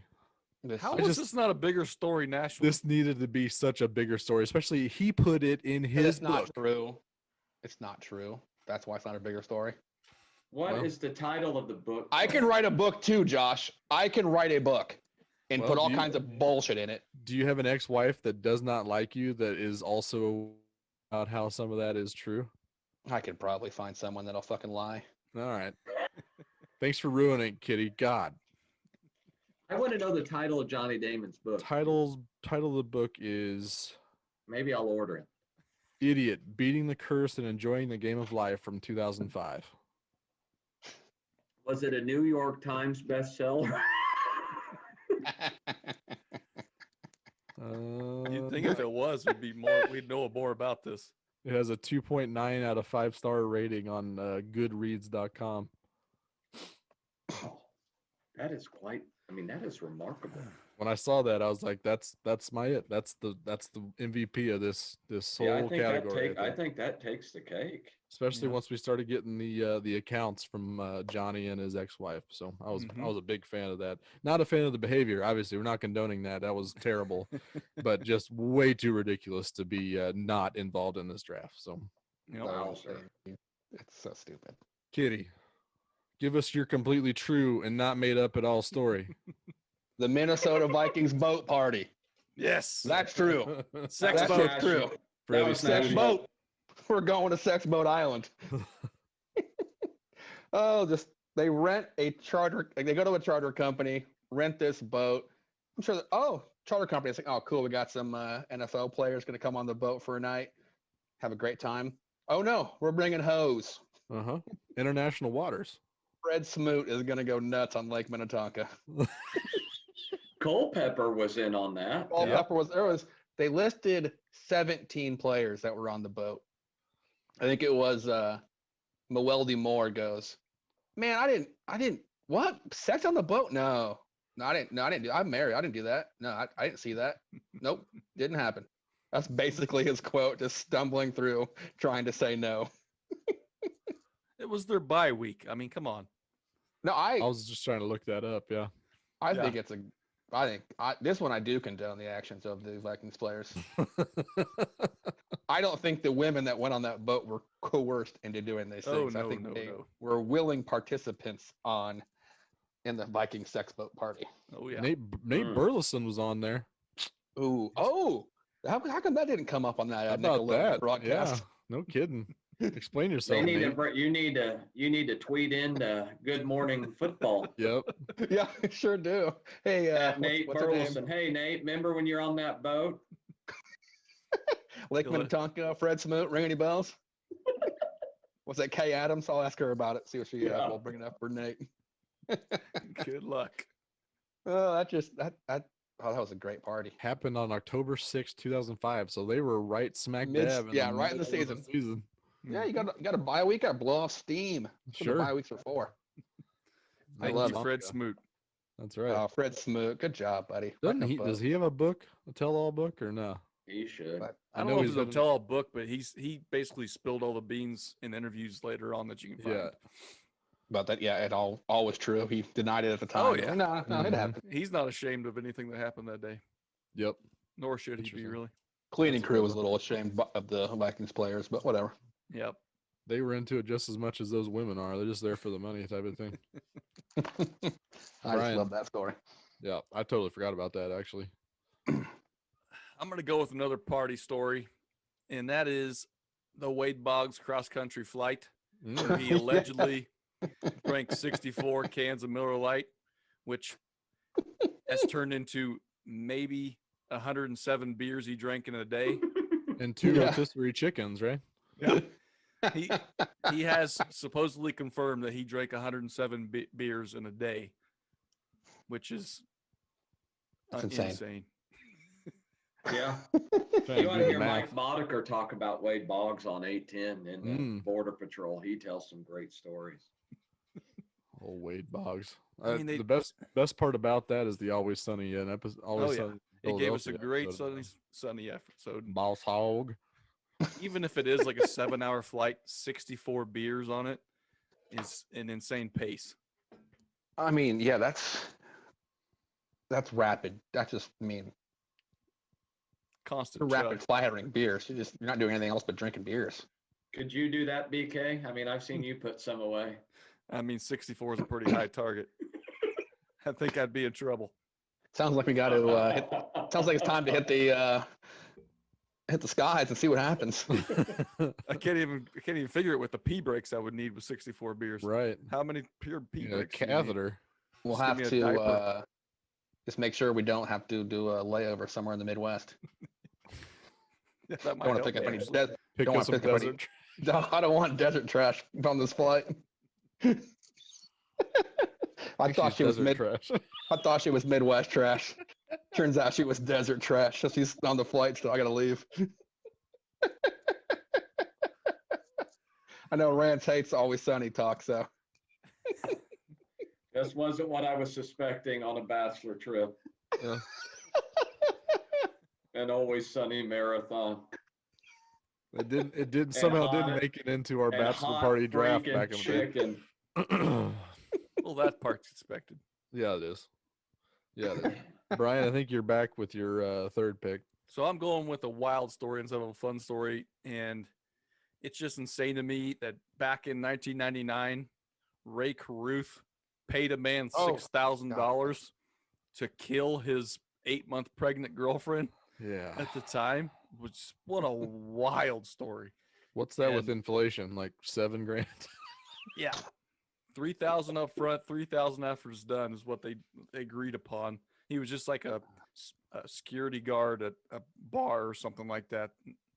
And I think that I read that Ray Caruth initially wanted to just rough her up enough that she would have to abort the baby. And he said, Like 8 months. Like, good lord. he said, I don't beat women up. I kill people. So he's like, Jesus. okay. So they went through this elaborate plan, killed her. She went to the hospital. The kid survived and is alive to this day with some major problems. But Ray Caruth released in 2018, by the way. He's out of jail? He spent 18 years, 11 months in prison. Well, nobody died, so I guess that makes sense. Well, she died. She died. Oh, died. she did die. Oh, She died. Yeah, The shooter is still in prison until 2046. But for Ray Caruth, $6,000. yep. I mean, it's very similar to a Manson type of thing. Career shouldn't be out of jail. The other guy's not. I mean, what's the Absolutely. it's ridiculous. yep. Yeah. And they said that the other guy pleaded guilty to get a lesser charge, a second degree to murder. And It said Good Lord. premeditated. like, Oh, I it's can't so- believe they haven't done a so Netflix ridiculous. documentary on this or something. Yep. Like, it's Right. such a wild freaking story. They're The waiting guy- for the guy that's in the clean NFL. waivers, boys. Yeah, he was playing for the Panthers, I believe. Yeah. Yes, in the Right. NFL. And he Right, pays the just- guy $6,000 to kill his girlfriend because she's pregnant. Not just that, she's 8 months pregnant or whatever it was. Yeah. So far along. Like, what are you doing? Yep. So ridiculous at that point. God, that is Insane. messed up. That's tough. That's a real buzzkill. Bring us another party story. Kitty? Kitty, Yeah, go. Brian. Good grief. Follow that up, Kitty. Congratulations. I think I got something we can all laugh at, and that is Brett Favre thinking 3 inches was a good thing to text to somebody. Sure. Was that a confirmed size? I didn't ever hear. I don't know. confirmed size. I never saw the picture myself, so I don't know the exact. But the girl that he sent it to was pretty adamant that it was pretty Not small very. dick. Not worth Like- bragging about. Not worth sending dick pics around town with. Like, if you're gonna do that, might as well grab a shot from the internet and put it on there and say, "Oh, this is me." Like, Sounds like you've done that before. Where'd you? NFL Is that a move from Kitty's playbook? I mean, if you're gonna do it, man, I like to do the biggest, blackest cock I can find and throw that in the photo. That's me. As one does. Sure. Prove me wrong. Yeah. What do you want to investigate this further? We may find out. I just think, what is Brett 60% Favre? of the time it works. What is Brett Favre doing? It's ridiculous. That is the crazy part about these guys. Like, oh, this is gonna work on Brett Favre. Mhm. But at Work the with same Johnny time, Damon. yeah. Right? Yeah. Or, I Obviously, mean, it has. Wasn't Obviously, it has Peyton Manning, worked. Wasn't he a scumbag too? he was Didn't also a he? scumbag. The physical trainer or whatever she was. At Tennessee or whatever. Yeah, he just like threw his just gross. I mean, this whole stuff, I mean, obviously still happens today, like that the Mets GM last week who had like 60 unresponded text messages, and then, Mhm. well, this will This'll get her. do it. Yeah. Let's give her some dick pics. If Yep. she won't Level- respond to my messages. I Right. gotta up the ante. Obviously, Yeah. she needs more to respond to what I'm doing. They don't have This'll a make her. normal. This'll make her fall for me. They don't have a normal thought process when it comes to this stuff. Nope. Yeah, basically, what I'm getting at is rich people are all scumbags. I'd say Low that's- lives. We should take all their phones away, give them no means of communication. Damn rich people Interesting. ruining everything. Low lives. Low lives. They are low lives. I'm gonna go next. I'm going back to the well of the old cheating scandal. This was never actually a physical cheating, but somehow Tony Parker cheating on Eva Longoria with Brent Barry's wife, his teammate at the time, is just an amazing story in and of itself. And the worst part about it is this cringy Spurs promo video where they lip sync to Summer Nights in Greece. Tony Parker and Eva Longoria. It's on YouTube, and it is more cringeworthy than Russell Wilson's Mr. Unlimited Whoa. video, That takes That's which hard is to saying believe. something. It's Yes, hard to believe. it's awful. But the fact that Tony Parker thought he was something to not only cheat on Evan Longoria, but with his teammate's ex-wife, who looks very Evan much Longoria. like, oh, it's not. I always do that. Evan Eva Longoria. That he was doing with. the third baseman for the Rays. I mean, you never know. They had hot, They had a real- steamy sex. Tony Parker and Evan Longoria. You never know. It could have been a down low thing. Totally separated no. by one letter. Only it's a Yeah, it's a common one letter. mistake, everyone. It happens. Common It happens. mistake. With cheated on Eva Longoria with his teammate's wife, who looks very much like Eva Longoria. Is my point. Yes. Is she really? I never knew what Yes, she they looked like. look very similar, if I Yep. recall. Wow. What's the point at that point? What's the Aaron point Barry. then? Good lord. Yep. Hundreds of flirty texts, but never got physical. So I mean, be like Damon and screw a 70-year-old nurse that looks nothing Yeah. like your wife. Come and on, then just talk Tony. about how hot she was. come on, Tony, get it together. That's just the difference between America and Europe, Kitty. Those Frenchies don't know what Those they're doing. Frenchies don't know how to lie about their sexual conquests. Rants to you. I'm going here back to the 90s Cowboys, team that I've always followed. When Jimmy Johnson became coach, he wanted to keep the boys, out of the bars and out of the nightlife scene. So Michael Irvin and Nate Newton just come up with this genius idea is well, we don't have to go do that, but we're going to buy this house a couple 100 yards off from the practice complex. Was They it call really? They call it the White House. Mm-hmm. So then that's when they can throw their parties. They do their coke, they smoke, they drink, they bring in the high-end escorts, and Hose. then they just crash all night, and then they just go to practice the next day from the field or from the house to the From the field. house. So they're not perfect. getting in trouble. Nate Newton said they wanted to keep us off the streets. They wanted to keep us out of trouble. This was the best next thing that we could do. We bought a house and we brought it all in. He's not wrong. It's a great move. And that continued for a couple seasons I know of. A shining light of responsible partying is what I'm hearing. Yeah. They weren't out on the nightlife, getting in trouble, getting in fights. They just brought it all right to that house, right there, a few 100 yards from the practice field, and boom. You do whatever you want. You go there. They had a pool there. They had the pool table. They had all that stuff that you have at a bachelor pad. Most of these guys were married, but then they would just bring the ladies and the drugs in and just have it right there. Just a bunch of Always Sunny, like a bachelor pad would normally do. Just cool stuff like that.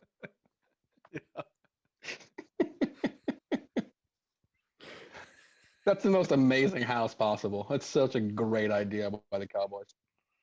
They just genius. Did they just It's burn it genius. down when? Yeah, I'm when not sure if it was destroyed or I don't know how that happened. Probably really don't. condemned. I think is probably the right way to go about that. Yeah. I'm sure some Dallas Cowboys super fan bought that up. Ooh, that'd be good. Probably. It was rants. That'd be good. Yeah. This has pictures of all the players in each room, all their escapades were in. Debauchery. The Nate Newton room. Yeah. Rants, you're kicking off round 4. What's your final pick here? And my last stories are, the story I was talking about earlier when Dallas acquired Charles Haley. He was, he was on depressants. He was off depressants. He was just really a loose cannon type of guy. And he really enjoyed, whipping his ding dong out. He really, that was one of his biggest things. They said in the first meeting he had there for the Cowboys, he walked into the defensive meeting room and nothing but a towel, and then laid on the floor, just laid there, and nothing but a towel. And in that book, Boys Will Be Boys, he was in a meeting, and the safety, Scott Case, was sitting in front of him, and he kept saying through the whole meeting, Scott, turn around. You got to see this. You got to see this. And Scott Case turns around, and Charles has got his ding dong just flipped up on the table. They said he'd walk through the locker room, and he would just stand in front of guys when they put on their equipment and just touch his thing. Right. He would scatter poopy toilet paper in guys' lockers. What? Yeah, just he's off his rocker, man. Lock that dude up, please. Just complete insanity. Absolute complete insanity. What is happening? Dude, making the guy turn around and look at your dick is hilarious. That is just pestering him the whole meeting. Hey, hey man, hey, I need you to turn around. Look at this. That's just good, clean fun. I don't care who you are. Scott, I love that. around. That's hilarious. Scott, you need to see this. Turn around. That's locker room talk right there, boys. That's cool. Can you imagine? None of that stuff was talked about back then. Can you imagine just showing up to your first team meeting and the team you just got traded to, and you show up in nothing but a towel and lay on the floor? So good. Yeah, I thought. It's great. That's establishing dominance right there. That is. That's a power move, is what that is. Yep, complete. Jeez. So, there you go. All right. Little Charles Haley story. Oh, I love Charles Haley. Well, I'm gonna go back to one of my favorite stories for my final pick. A little more wholesome than what we're dealing with here. But I'm gonna go to the alleged Jeets from Derek Jeter. Yep. Everybody knows about his dating track record. He's got a line of girlfriends that is as good as it gets, I think, as far as a dating resume for goes. But lived in the biggest sports market in the world and did it without being like a shitbird or any kind. He was mostly a gentleman from all accounts for the most part. Some of the fun accounts, though, or some of the one night stands that he did have was they'd wake up in the morning after having their fun at night. He'd call him a car, and in the car was a nice little gift basket with a bunch of autographed baseball memorabilia. So, lovely parting gift for some of these young ladies. But the Yeah Jeets portion of it was there was an account saying that someone got so close to him that they ended up with a key to his apartment, and they wandered in one time to him naked on the couch watching highlights of himself beating himself on the chest saying, "Yeah, Jeets, yeah, yeah." Great. And other accounts were also when he liked to, when he was being performed upon, he would also say "Yeah, Jeets" under his breath. So "Yeah, Jeets," one of my favorite. I don't even know what to call it. Slogans, maybe. Yeah, it's a good. I think slogan works. That's solid. I mean, There are that's worse things hilarious. to say during the act, I think, but Oh, yeah, Jeets. yeah, Jeets. The utter self-confidence that one has to cheer themselves on in the moment like that is admirable in and of itself. So yeah, Jeets. I like it. I like that one. That's my final pick. Kitty, where do you? I am going to go to something wholesome as well. Well, actually, I'm going to be more wholesome than Josh's pick. Oh, And I am going to somebody that broke their wrist washing their truck. Old Jeff Kent. yeah, What a concoction that story is. sure. Jeff Kent just showed up to spring training with a broken wrist. What happened? Oh, I was washing my truck and I fell off it. Broke my wrist. Yeah, who doesn't fall off the truck? I mean, that Everybody just does that. I mean, Is usually that when I'm not a washing, believable story? usually when you're washing your truck, do you go stand on top of the cab? Got to get the top of it. Sure. I mean, I guess you got to get that top of that truck clean.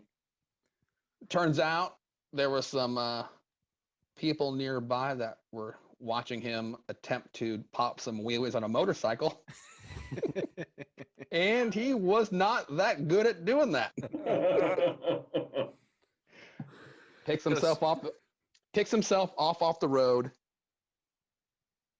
I guess his truck was nearby then at that point. Takes his motorcycle, puts it in his truck, sees the people that saw him and goes, "You didn't see anything," and then drives off and goes to the Sure. car wash right afterwards. Yeah. As one does. I mean, genius move to create your own. Genius move to create your own cover story by going straight to the car wash. Yeah. Just in case anyone saw you at the car wash, like he was there. I guess. I mean, go look at my truck. Right. Yeah, clean. Sparkling clean. Spotless. I'm guessing there's no riders in his contract that voids it if he gets injured cleaning his truck. Right. There That's was called definitely a salvaging. rider. There was definitely a rider on motorcycle riding. That's Oh, what Interesting. what a scam! That's just one of those things that never would be possible nowadays because somebody would. Oh, that's Jeff Kemp on a motorcycle. They've Film. got a cell phone Yeah. video. Yeah. He's being filmed immediately popping wheels on a motorcycle, and he's just busted 100% right there. So what we're saying is, with Jeff Kent getting a bunch of Hall of Fame votes in this last round, is that the kind of character that belongs in the Hall of Fame, Baseball Writers of America? Is it? You really need that kind of example to set to think of the children, guys. That's right. I know it's true. He doesn't belong there. He's a liar. He's a liar. And he's rich, so he's probably a low life, right, Kitty? Oh, scumbag. Scumbag. Dirt ball. Dirt ball. Brian, bring us home with the final pick here. All right. In honor of the Super Bowl, I'm going back to Super Bowl 33. The day before the Super Bowl, Eugene Robinson. Early in the day, he's awarded the Bart Starr Award for being a player with high moral character. Amazing. Later that night, he gets arrested for soliciting prostitute, an undercover cop, gets arrested, plays the next day, gets torched. Tough day for Eugene Robinson. That's a tough 24 hours. You get your reward. I mean, that has TMZ written all over it. Oh yeah. It's so Big good. time. It's so good. There's got to be boots on the ground collecting samples from the scene in that situation. Well, they're called police officers. I Please, think. that's true.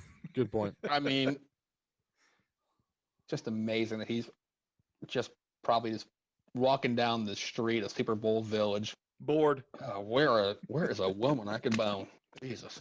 Where's Ends 9 of them? Ends up going to an undercover cop that he has to pay for sex. Just yeah, call up Johnny Damon. Yeah. Find out where the women usually hang out. Go Where's to the the party hospital. at, Go to the John? Some of hospital. these ladies. Kansas City Hospital. Yeah.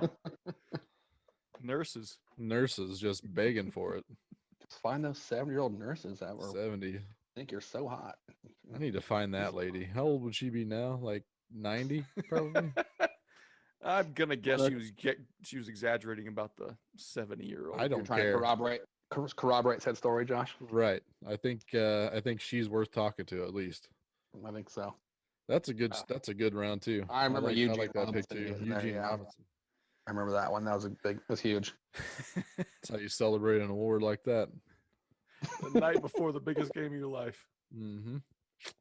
Not too good. I Well, like that's gonna do it for that draft. I feel like I need to take a shower. I don't feel great about ourselves right now. So let's move on to the more degenerate side of the podcast, the best bet.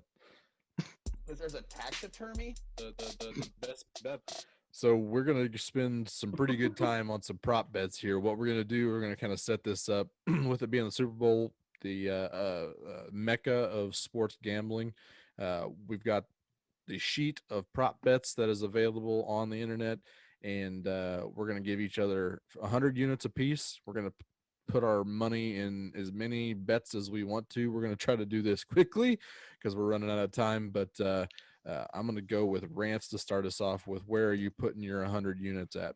Oh, and this is going to be some kind of contest, so we're going to try to win the most money here, and whoever wins the most money wins. So The winner gets to whack the loser with a baton in the thigh. baton and right in the thigh. Yep. That's action. What do you got, Rance? I'm taking Patrick Mahomes over on completions at 26.5. Makes sense. How many units on that? I only get 100. Total. Yeah. Yep. 95. I'd say 20. Okay. What else? 20 you got? units. 20 units. You want me to go with all these that I got? Yep. Okay. Yeah. All right. I've also got Patrick Mahomes over at 315 yards. Give me 10 units on that. Am I trying to get as many bets in as I can with 100? Whatever you want to do with your 100. Okay. Give me, I also want Patrick Mahomes under 5.5 rush attempts. 10 So units just on that. Doing all the damage through the air. Yep.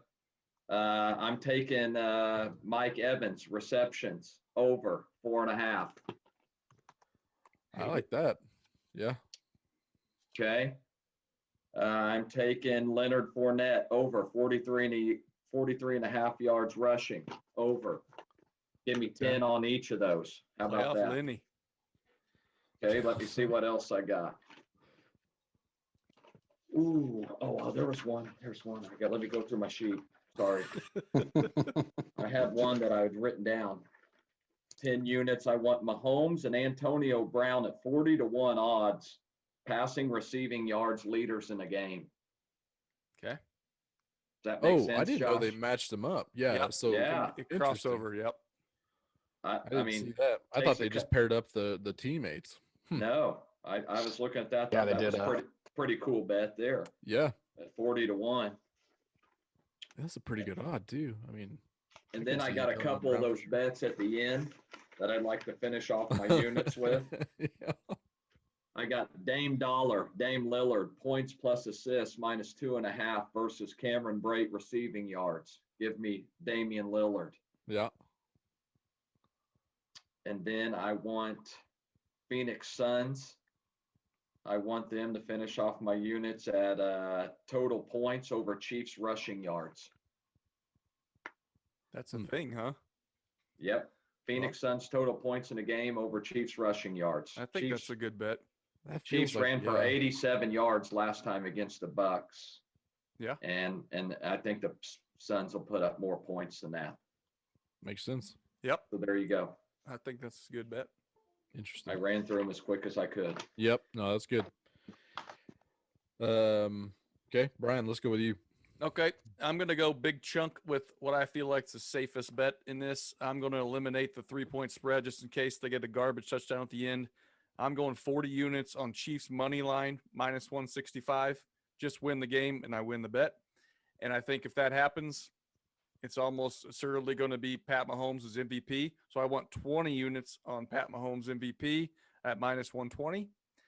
I want 10 units on team with the highest scoring quarter, Chiefs, minus 135, because that's what the Chiefs do in the playoffs. They have huge quarters. Second quarters, probably. So I feel like that's a safe bet.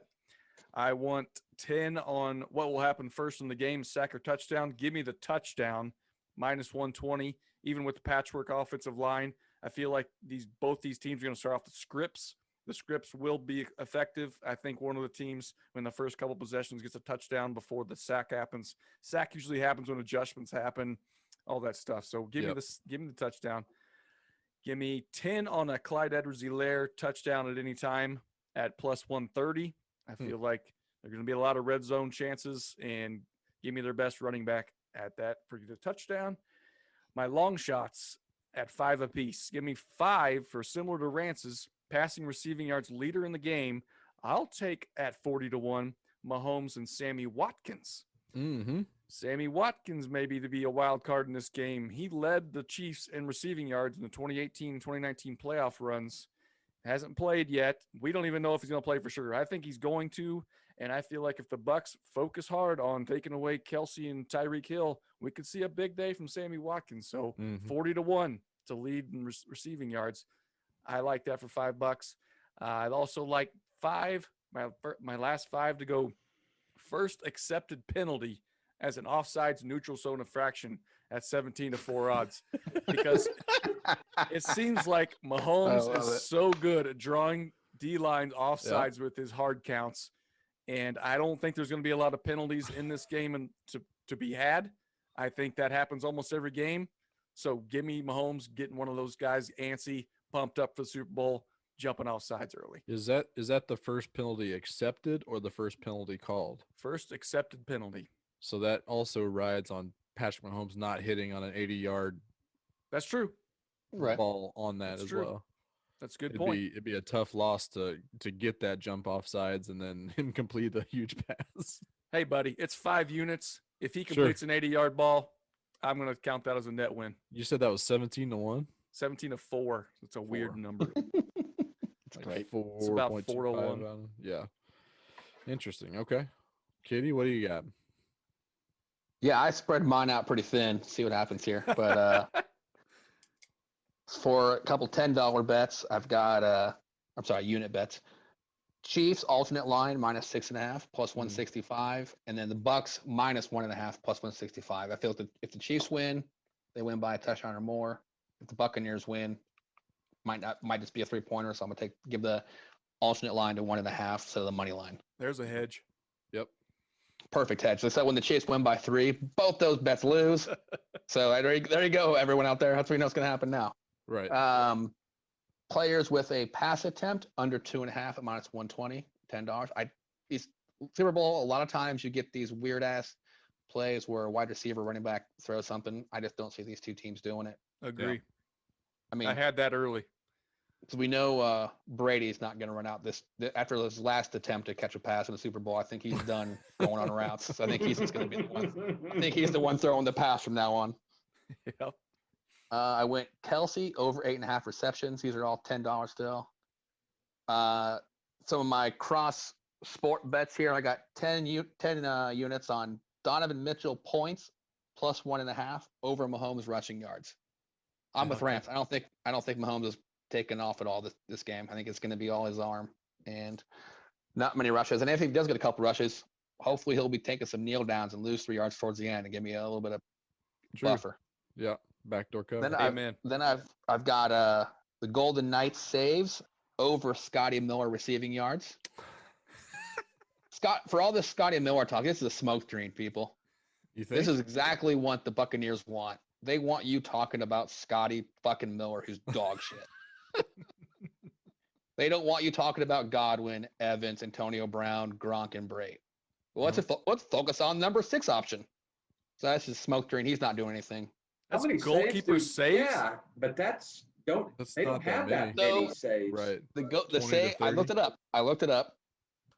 The Golden Knights have had on average 21.4 saves per game. Oh, Scotty Miller's over/under reception yards in this game is 21.5. Oh. Wow. okay. I I feel think didn't it's realize you already got big. that many saves in hockey. Yeah, Oh, yeah, it's lots of between. It's shots. usually 20 is usually where it's at, and if it's in 30s, your defense sucks. feels like Scotty Miller should 100% hit that over, but He just needs one catch. right. Well, he hasn't been pretty bad all year. I've got Mike Evans receptions 4.5, or Mike Evans total receptions over DJ Birdies in round 4 of the Saudi International. I knew that was coming too. Of golf. So last year DJ played in this tournament, birdies per round 5, 4, 4, 1. Fourth round's tough to get birdies. Sure, he did get 2 eagles in the 4th round, but he only had 1 birdie. So if he gets those 2 eagles and the birdies instead, that's 3. I feel good about him not getting more. And Evans at 4.5. I feel like he can get more than that anyway. So like that. And then 5 unit bets. Chiefs Shocker. 34. Chiefs total of 34 points, 16-1. Chiefs score exactly 37 points, 20-1. Ooh. Travis Kelce first TD, 6.5-1. Edwards-Helaire first TD, 10-1. Fournette first TD, 10-1, and Evans first TD, 11-1. Ooh. You went with like a Russian roulette. He's going dartboard. Not Russian there, roulette, just roulette. I'm dartboarding the first TD. Yeah. I like it. Those are mine. That's my 100 units. Okay. I'm going to go with the old go-to, the one that needs no explanation, Tampa Bay +3 to cover. Gets 20 units. I don't need to explain that further, but I have to do that. Then I'm going to double down. I'm going to not just double down. It's going to be the big plant my flag call, which is I think this game opens up with a Tampa Bay touchdown drive followed by a Chiefs punt. And I think that touchdown is going to go to Cameron Brate. So give me 10 units on Tampa Bay to score first at +110, 10 units on KC to punt first. Give me 5 units on Cameron Brate being the first to score points at 28-1, 5 units on him to be scoring the first touchdown at 22-1, first player to score a touchdown for the Bucs at 10-1. All those get 5 units apiece. Huh. Then I'm going to go back to the Mahomes. Yeah, that's gonna really, really help me if that actually hits. That happens. Good Lord. That might be legendary. That's game over for this. This is a done deal after that. I like it. I have 10 units on Mahomes getting a touchdown pass in the first quarter at +125. Clyde Edwards-Helaire for Super Bowl MVP at 30-1 gets 5 units. Wow. I got a Sorensen INT at +350 gets 5 units. Sammy Watkins to score a touchdown, much for the same reasons that Brian already talked. He's playoff Sammy for a reason, hadn't got to live up to that yet. It's going to happen this time. +250, give me 10 units on that. They always say don't bet with your heart, but I'm going here. +310 for a missed field goal on a doink gets 10 units. 10 units. Favorite play in sports. Oh, give me 310. And then I think we're due for a shit kicking. I think it's been a long time. I think that last one was that Seahawks beating the shit out of the Broncos. What was that 2014? Beat them 43-8. So give me 5 points or 5 units on Kansas City winning by 31+ points. Oh, 20-1 odds on that. Oh, I love it. Josh has a chip on every square of the craps table. Yep. Every single square. Oh, yeah, he's got that big stack of chips. He's just throwing them around everywhere, see what happens. Where Just one of them Or the hits, roulette- pepper. or the roulette wheel too. Mm-hmm. one of them hits, and he celebrates, and then he realizes that he lost every All single the I just other ones. broke. I broke even. Yeah. No. And then I come back next week and like I told you guys, I told you this was I have a going to system. happen. I Yes, have a system. it's foolproof. This one thing happened. Uh-huh. The rest didn't even get close. Super smart, you guys. Super good at betting. So we're going to tally those up. Kitty, I think, has been tasked with tallying up. So good luck making heads or tail of those bets. But you're going to tally those up. The winner is going to take a rod to the loser's thigh. So that'll be fun to look Quad. forward to for everyone, Quad. irregardlessly, Quad. to their leg. Their Just leg above of the kneecap there. Yep. Don't miss low, guys. Don't miss low on that swing if you're the Don't winner. hit bone. I mean, let's just keep Exactly. it. Let's keep it civil here. Don't hit any bone. The goal was kneecap by the heavy. He missed. Right. Well, I mean, Nancy Kerrigan trained for 20 years, but he didn't. There we go. We found the flaw in the plan. Real amateur hour when it came to swinging that baton. Didn't train. So what I we're got gonna way do bugged. is we're also gonna organize a pool for some set pick'em prop sheets for everybody to kind of join in. I'm gonna say $10 a pop. It gets you in this contest. Winner takes all. Just reach out to us at the Clearing Waivers on our social media through the group. If you know us, text us or email us, whatever you want to do. We'll send you a sheet, but we'll get you involved in that. If you want to get involved, winner take all, $10 a piece. Like I said, just reach out to any one of us and we'll get you set up. But look forward to that as well. But I think that's all we've got. So we're all looking forward to the Super Bowl, regardless of who our team affiliations and allegiances belong to. We do appreciate you all joining us for this Super Bowl preview episode. Going to be over 2 hours, so strap in. But if you've come in this long, we appreciate you. But even if you did just stop in, we appreciate you as well. Per usual, I want to thank all the co-hosts for joining me. We haven't done a shout out to the Heartland Pod in a while.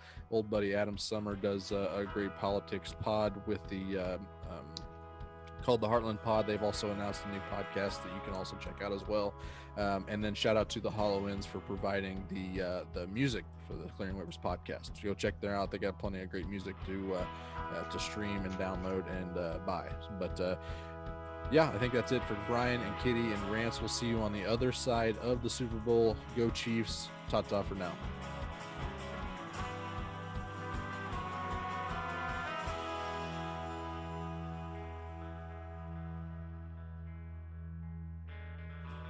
The day is done.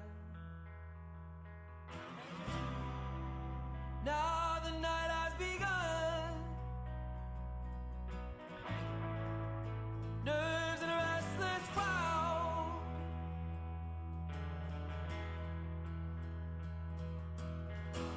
The burning sun. Now nowhere to be found. Deep underground. 'Cause I have faith that nobody else can protect you, no. A page is burning, we'll all be dead under virgin snow. I have faith that nobody else can protect you, no. A page is burning, we'll all be dead under virgin snow. So hold your body close to the flames.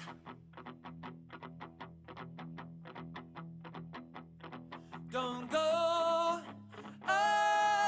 so haughty, walking away.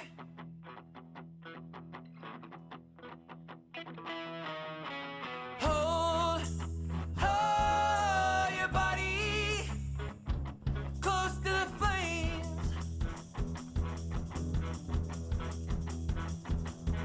Don't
So hold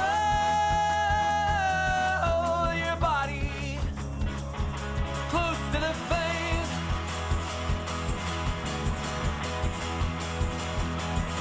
Don't go so wide, walking away. Oh,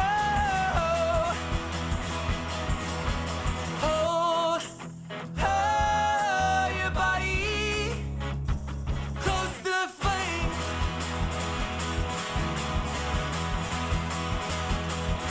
Don't go so wide, walking away. Oh.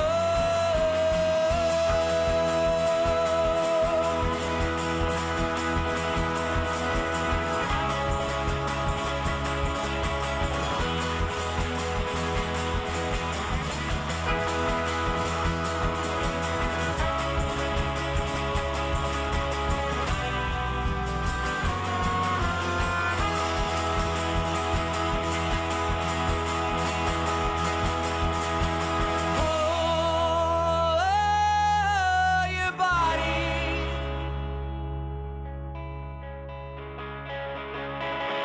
close to the flame.